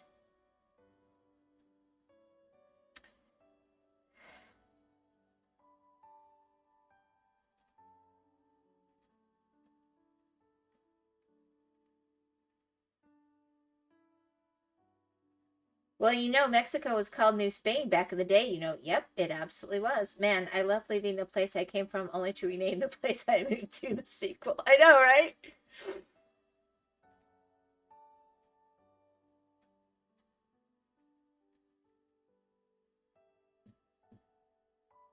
I don't know. I guess when I realized that,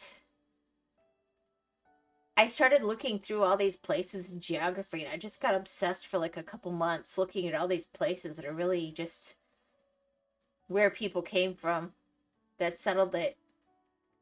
It's kind of cool, really.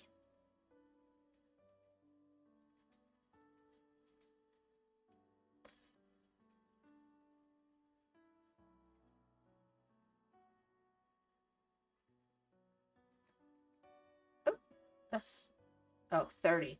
Oh. Whoops. First place in Mars will be named Florida, too. Oh, I'll go for that.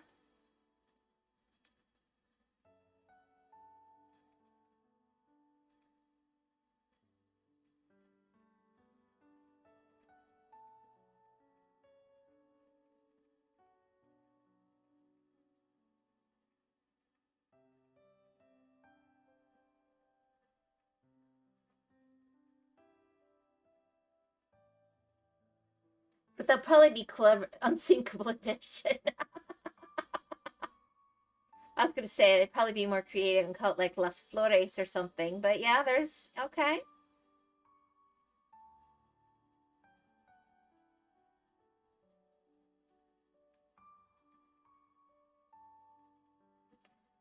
I'd be more worried about sinking in California, I'm going to be honest. That fault line be scary.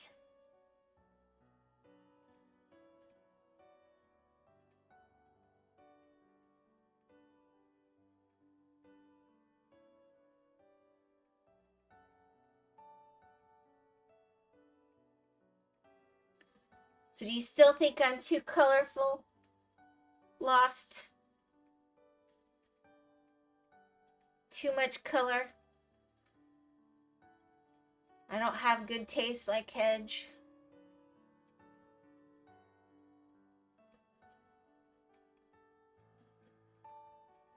I mean, that doesn't bother me even remotely, to be honest, but, you know.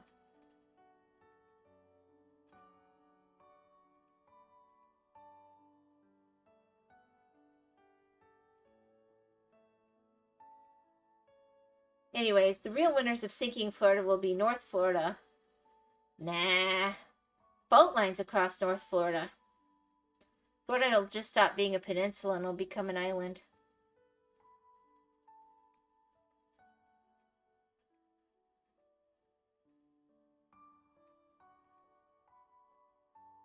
Our biggest issue is we're a sandbar.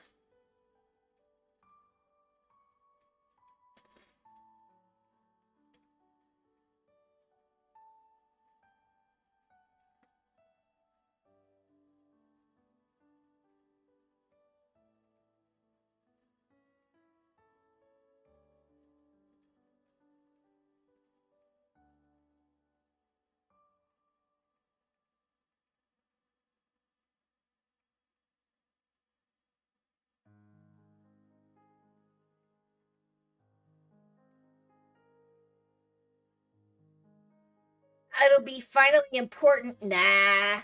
The Panhandle? Gonna make some food. I'll be right back.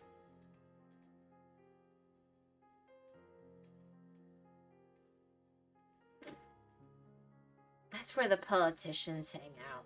But you want to be a corrupt government official, that's the place to be.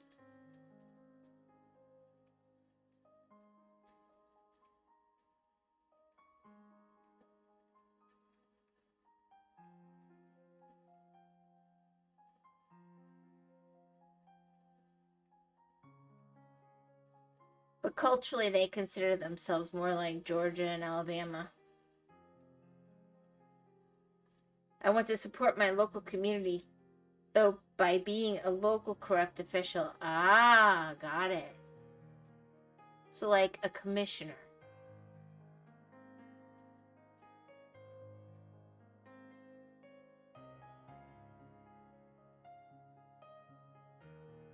Well, when you decide to do that, you let me know.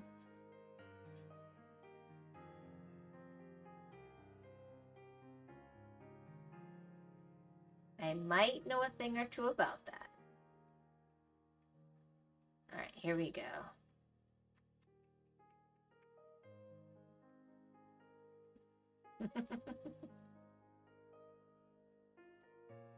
Yeah, or Mira, like that one lady from some other state who literally all she did was use money for her own needs and was caught pretty easily and was won like twice. Oh, that lady outside Chicago. Oh my gosh. Only. Yeah, I just, oh my gosh.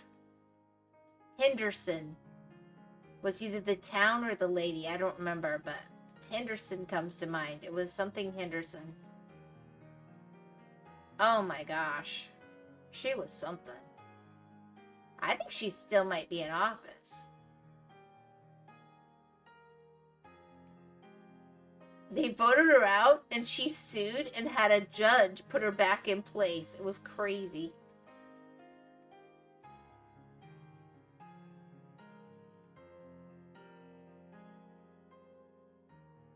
Talk about playing the system.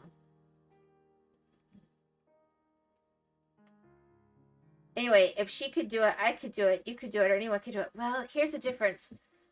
She wasn't in Florida. We've had corruption, don't get me wrong. We've had our share, but not that brand.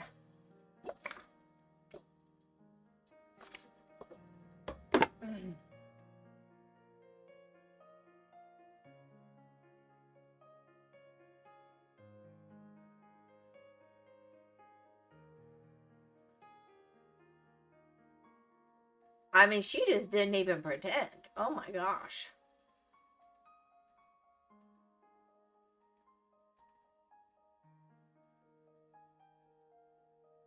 Stop being a quitter at Thyme.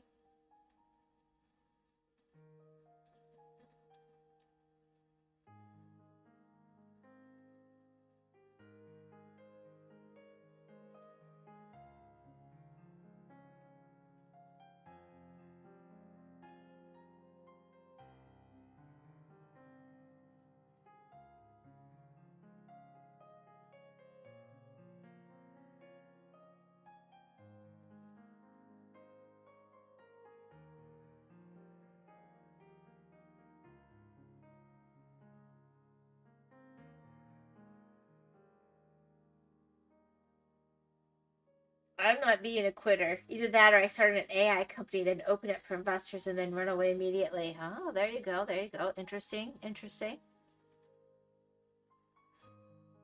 No, my point was more if you tick people off bad enough in Florida, you're going to disappear.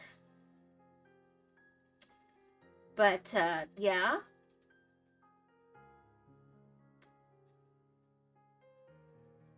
See, here, if you're going to do that in local government, you got to make sure that you're well connected to the law enforcement arm of things to have a shot of getting away with it.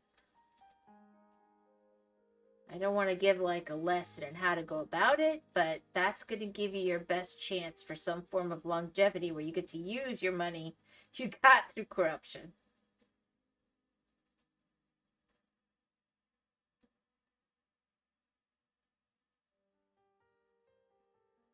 Of course, like that's the obvious thing. Well, not to everybody.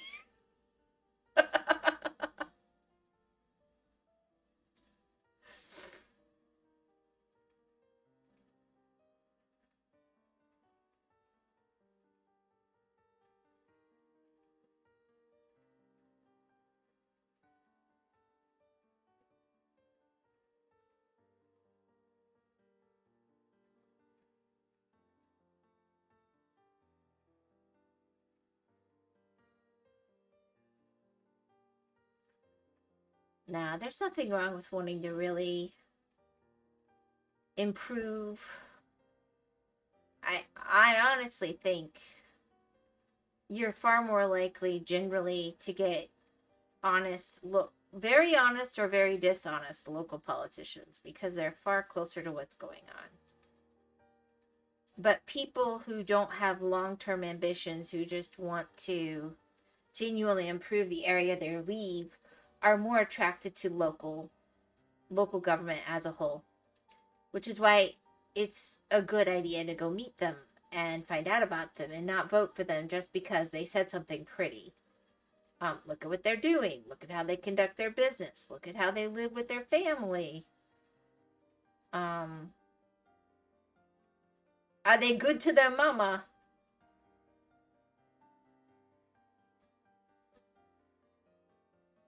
You have the ability to just go see for yourself.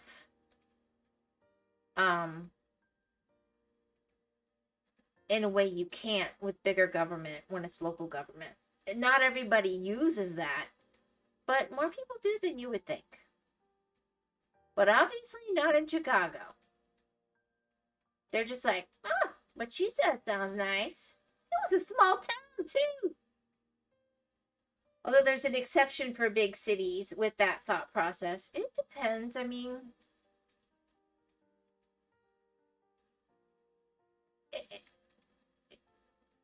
I do think that the bigger the city, the less possible that is, but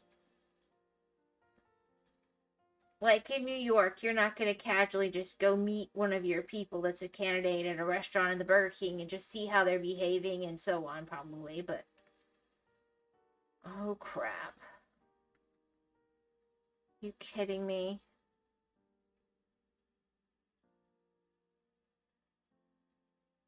I am missing one. Am I reading that right? One. Number 14. Oh my gosh. That's this middle color.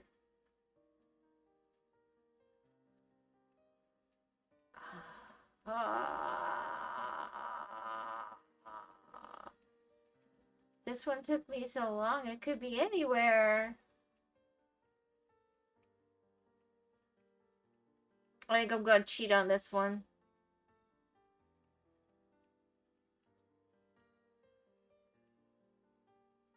Hold on.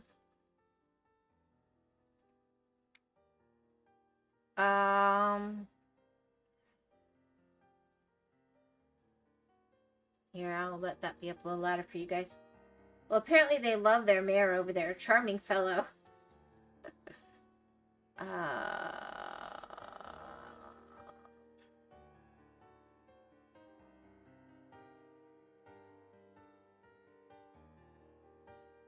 They've added things.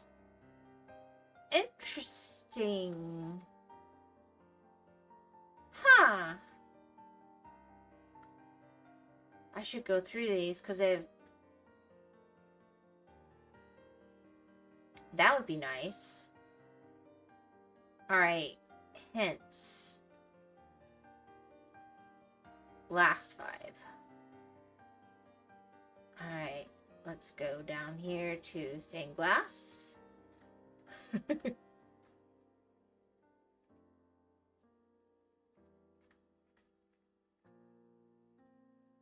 Where is it hinting me?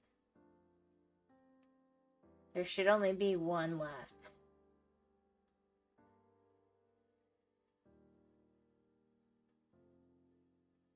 Am I just blind?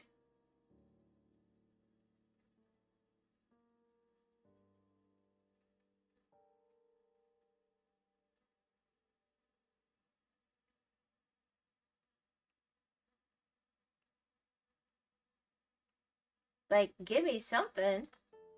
What kind of hint is this?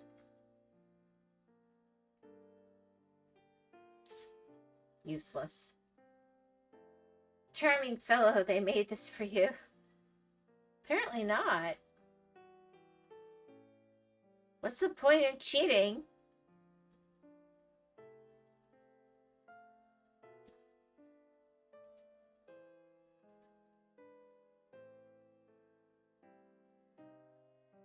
Was it in here?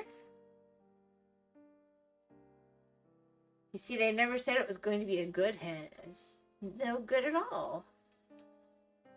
There. Okay. Oh my gosh.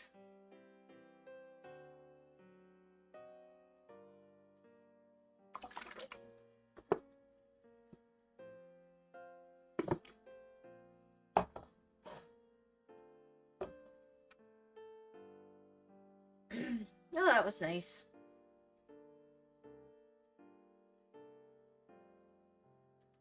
Let's get rid of hints.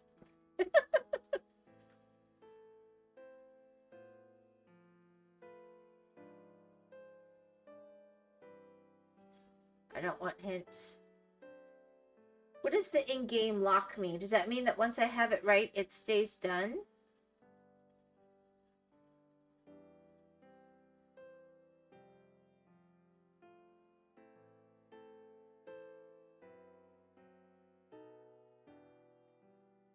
You know, I was supposed to play a stealth tactical RPG card game today that was released on the PSP. Oh well. I'm sorry.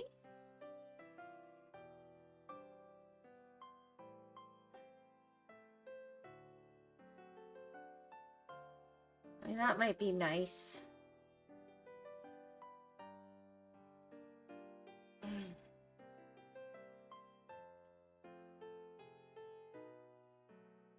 Am I in dark mode?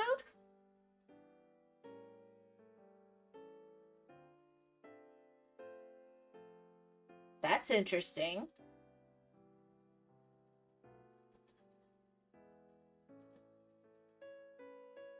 Open dyslexic. Are you kidding me? Dyslexic people have only capital letters. I'm gonna be honest, my dyslexic kids have serious issues with capital letters, period. It's such a random combination, but it exists. Oh well, no, I just wanted to say the list of things it does. Honestly, it's just really funny saying stealth tactical RPG card game. I know. Yeah, I don't know why would anybody want to read capital letters only. Yeah, it's... I don't feel like this is better either. Dark mode should be, like, just affecting... whatever.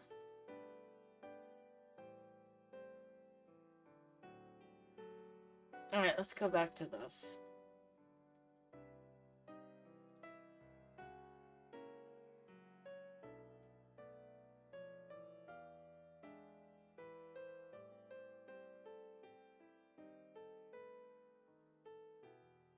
It's a dark mode. Lowercase, so I understand. Yeah. It's a dark mode, is it not? Well, I mean, I can try this on dark mode. It just feels like it changes the... I don't know. Like, it's so bright with all the white. Let's see. But then surely that's not going to be as pretty with stained glass, right? Here, we'll just click. Yeah. No, I don't like that.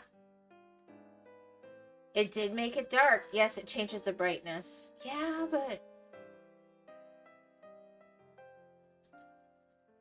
I just thought you would affect the white is such a bright white. But, feels like they did more than that. Let's turn you off. Let's turn you off. Let's go back. Okay.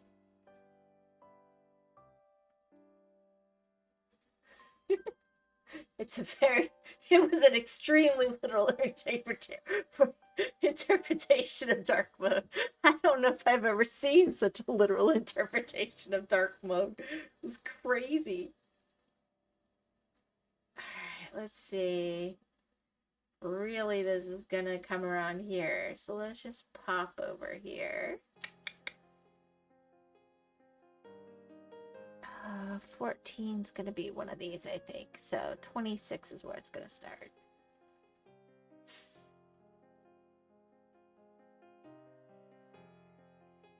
I made my own dark mode by just making everything dark. And it worked better than theirs. That's really pathetic.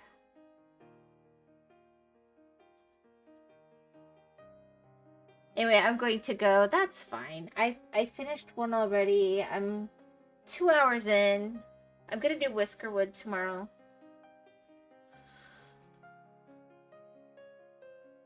I just wanted to get a little bit done on this one. The dev probably did it out of spite or something. I'm thinking they did, because honestly, they've done a lot to be really responsive to the ability to mess around with the colors and get different things out of it. My guess is people kept demanding dark mode, and they're like, you want dark mode? I'll give you dark mode. I mean, it is a color game. It does feel kind of spiteful. Like, it did exactly what they said it would do. careful what you ask for. Oh, another hydrate. You're trying to make me have to run to the bathroom. Thank you for the hydrate.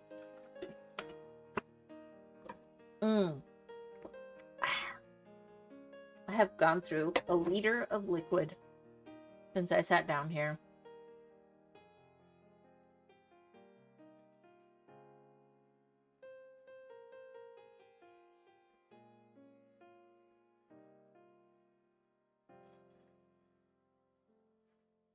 I hope you have a lovely evening, Lost. Thank you for popping in. I'm greatly appreciating it. It's been nice hanging out with you.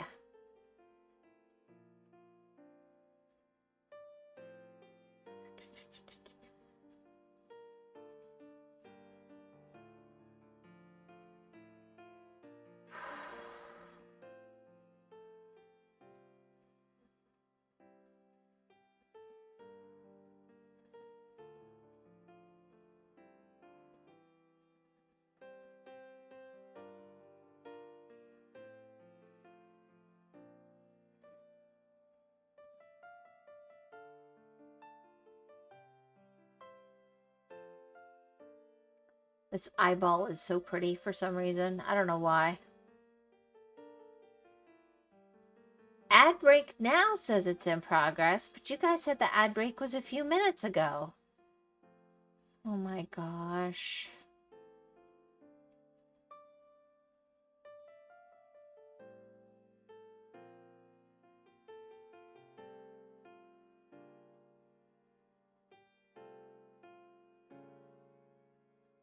I swear, Twitch doesn't want anybody to watch their streamers.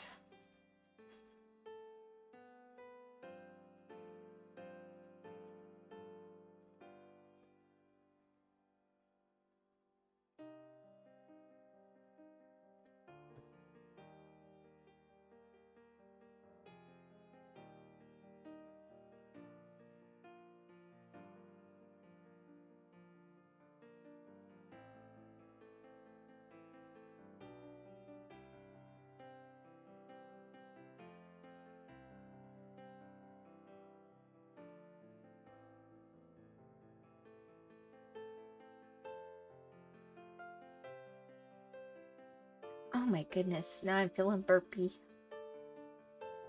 Burpy.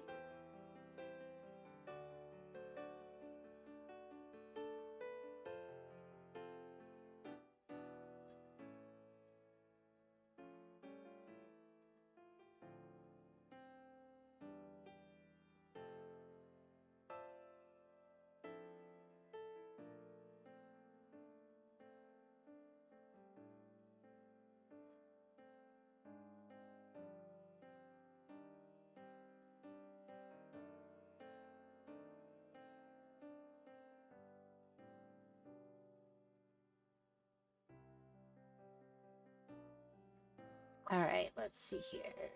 15. Yeah.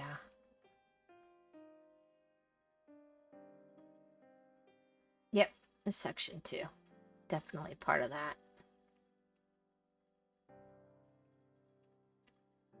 20.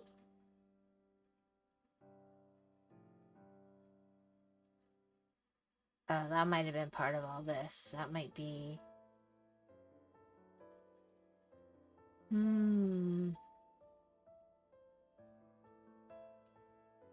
Yeah, I'll count it. I'll count it. Let's see.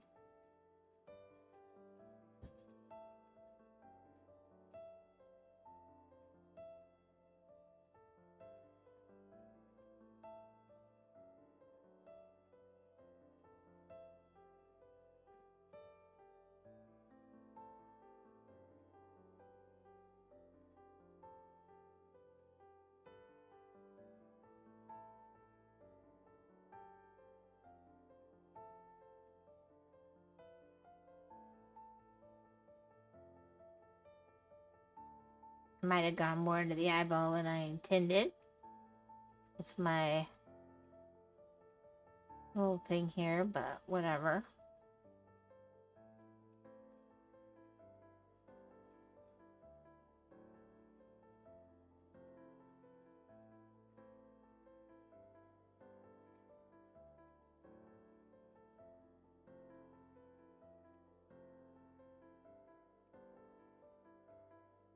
color is 12. Yeah, it's a red too. So yeah, I went too far.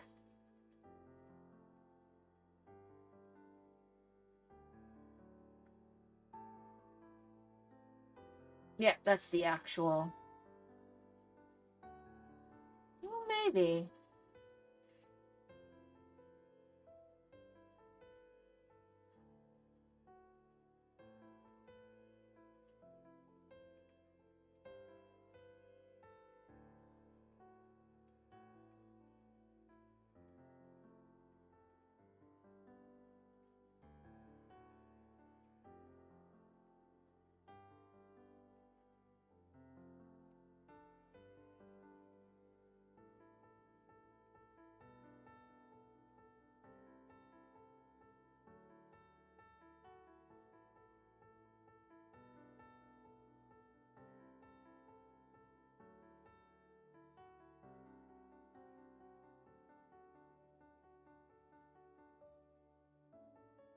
All right, and then 21.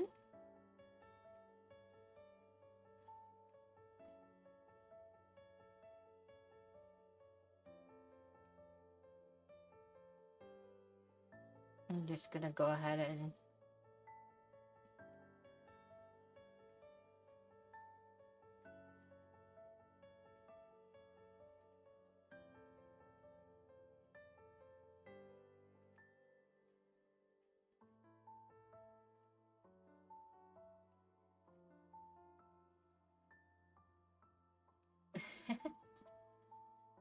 well, thanks for the hydrate, Lost. I know. I always think it's crazy when y'all do like the radio silence. Let me do one last reading. Goodbye. That's kind of sweet. Alright. Kind of sweet.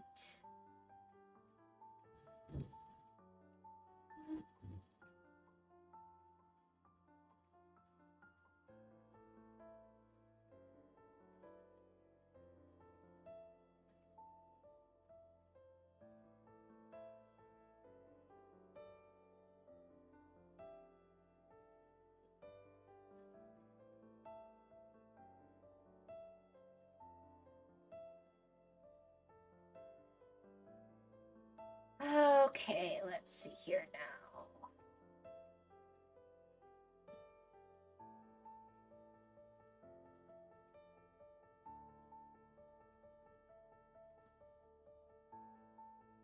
See, it's not disappearing, is it? Oh, it did. Okay. Yeah, that is useful to not have to deal with that anymore.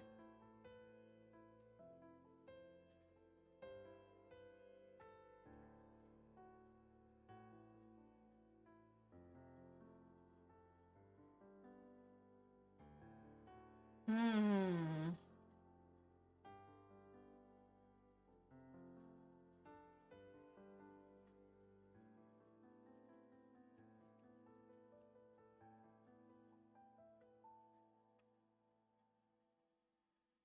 Yeah, I guess we could go ahead and just deal with the 12s.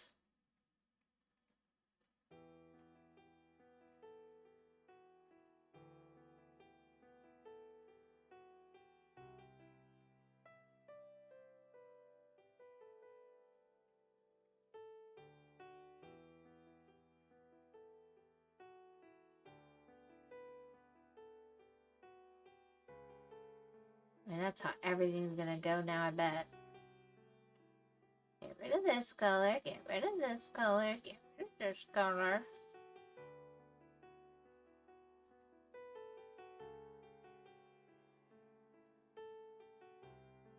There's so few colors left.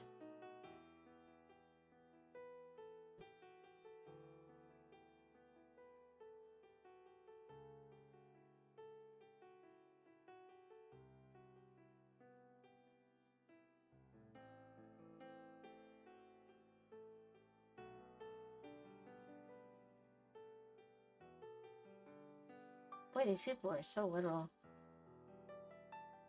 And then it's 13.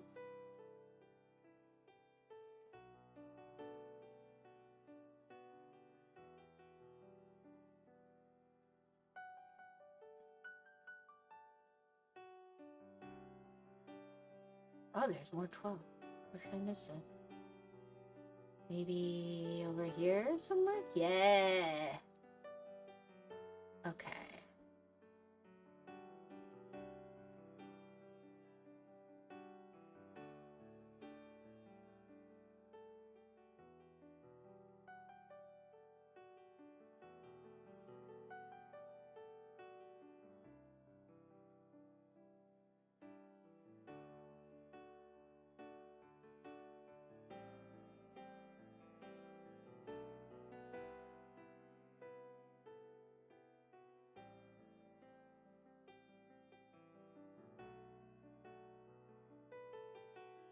Hmm.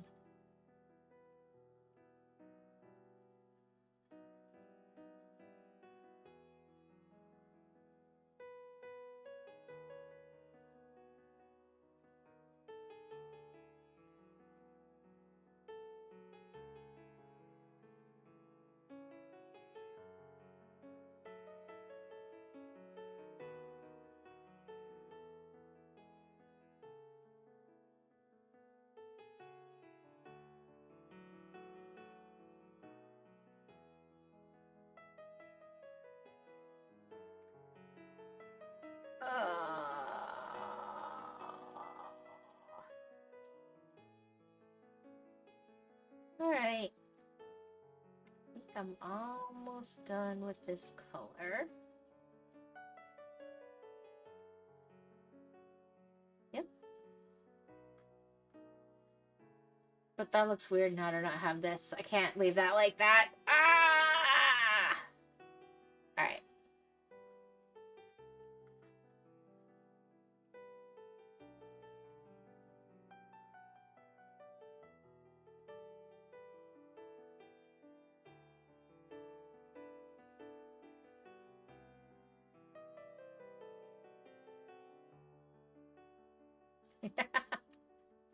Sometimes you gotta do what you gotta do.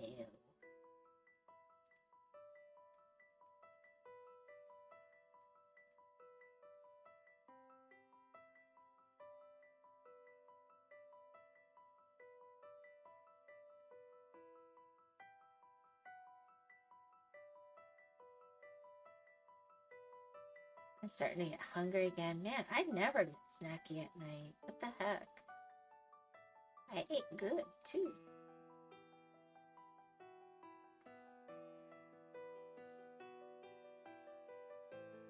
It's a lovely birria. There we go.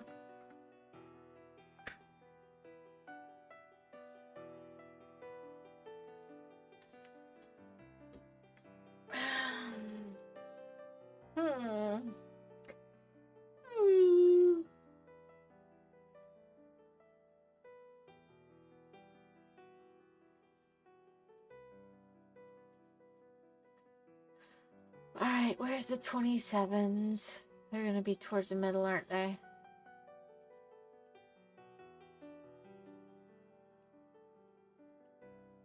Yep, all in here.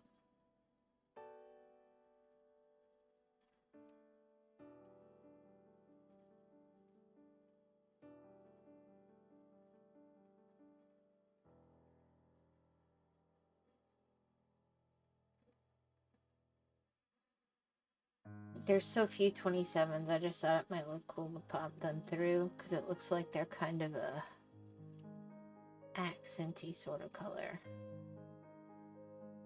And I'm weird.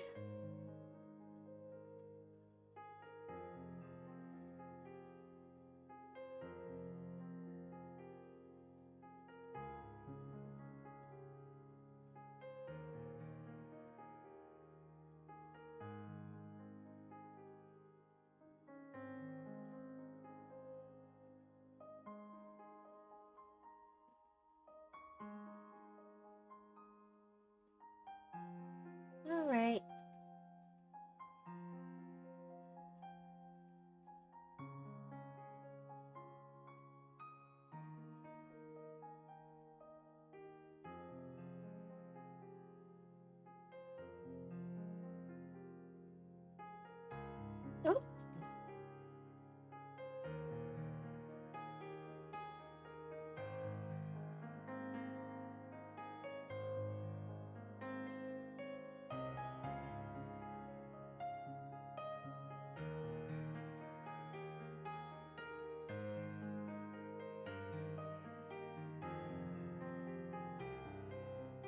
Okay, so they attach back in over there. And there's 58 left. So they'll be on the other side. And we have this one little mess up here. Boop.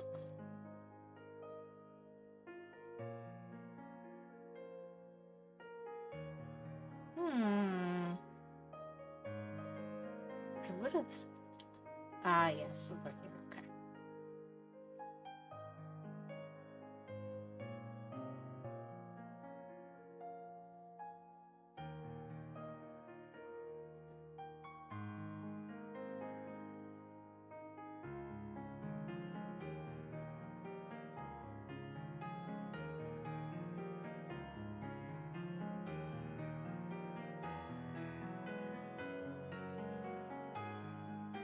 Alrighty.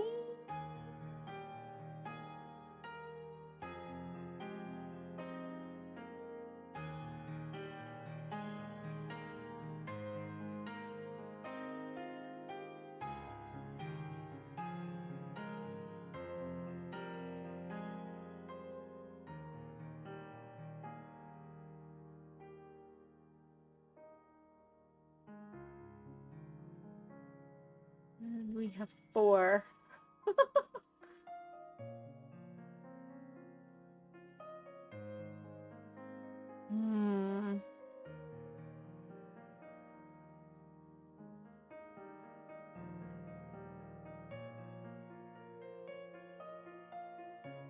All right.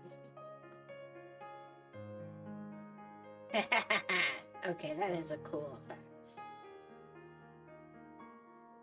Ah.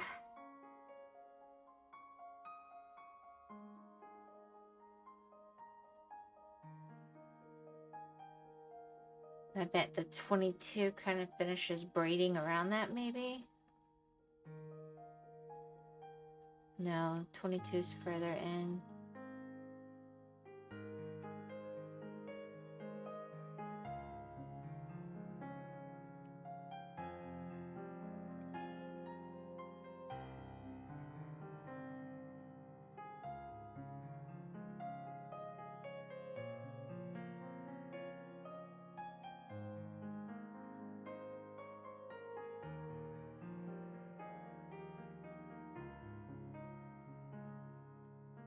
Okay, this is almost blinding me.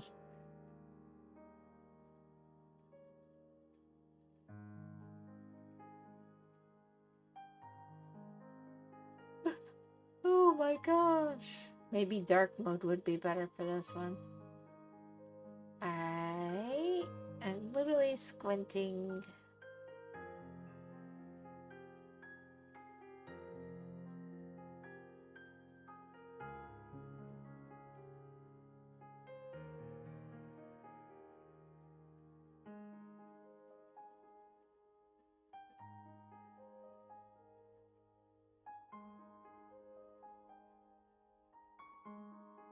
Zoop.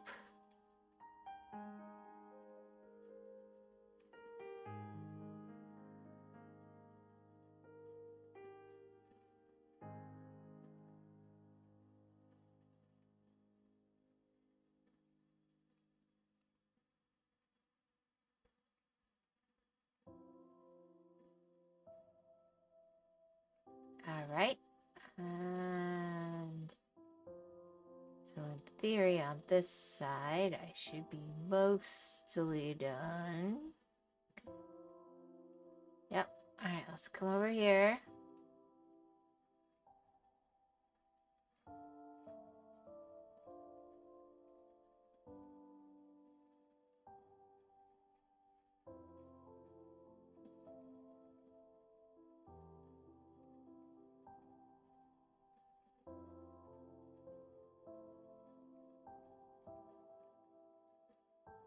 Alright. That goes so fast. But I think it'll look kind of neat on a time-lapsey thing. So, I don't know why I care, but I always do.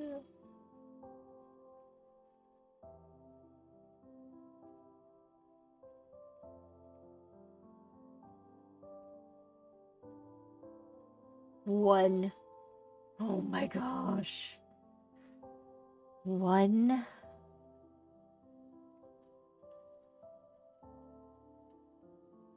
The glare on the screen is killing me.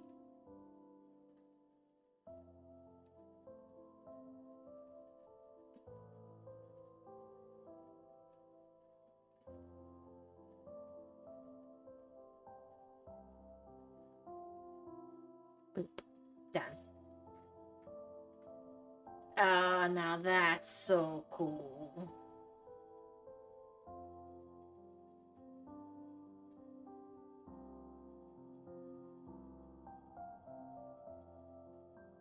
All right.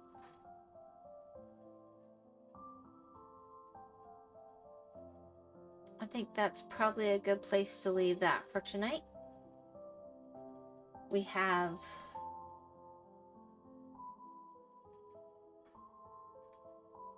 people who are hanging out.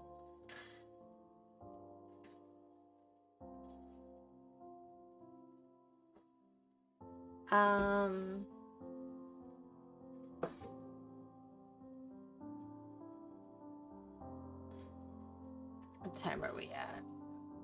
Yeah, I'm kind of done.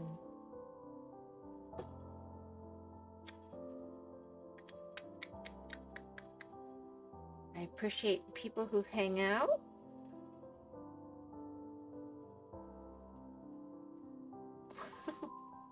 Okay, I kind of love how that looks on there. I just saw it on the screen for the first time like that.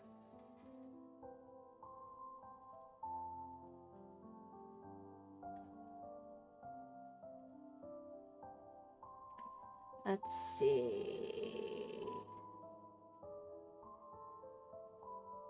Probably not somebody to read. Alright, I'm gonna go. Well, I feel bad, but I do need to kind of go. So, good stream. Thank you for hanging out. It'll be Whiskerwood tomorrow. I appreciate the people who are chatting. I appreciate the people who are lurking.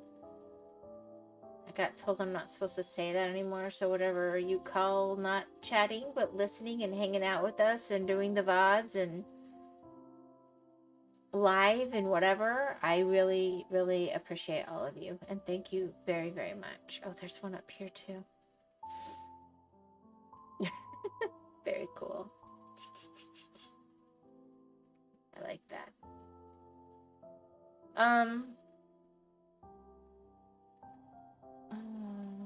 This one was so pretty.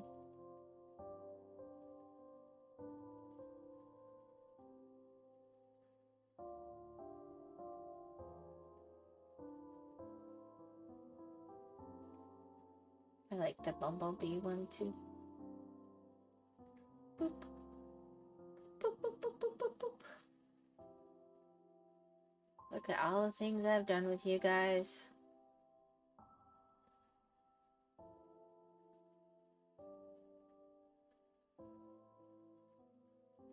We've worked so hard together.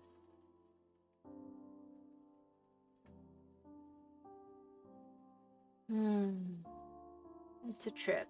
A good, good trip.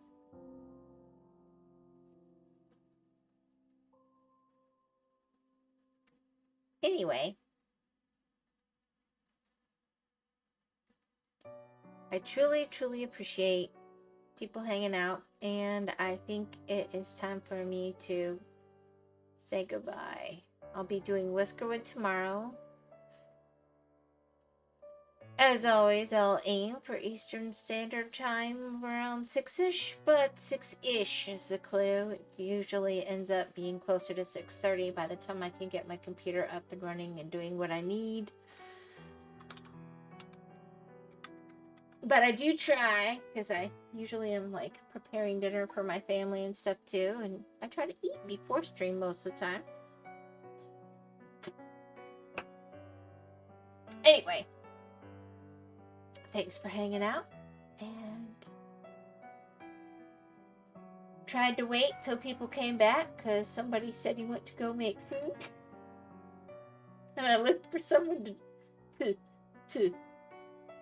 parade and I didn't see anybody. So it is what it is. I hope everybody has a lovely evening, and I will see you tomorrow. Goodbye.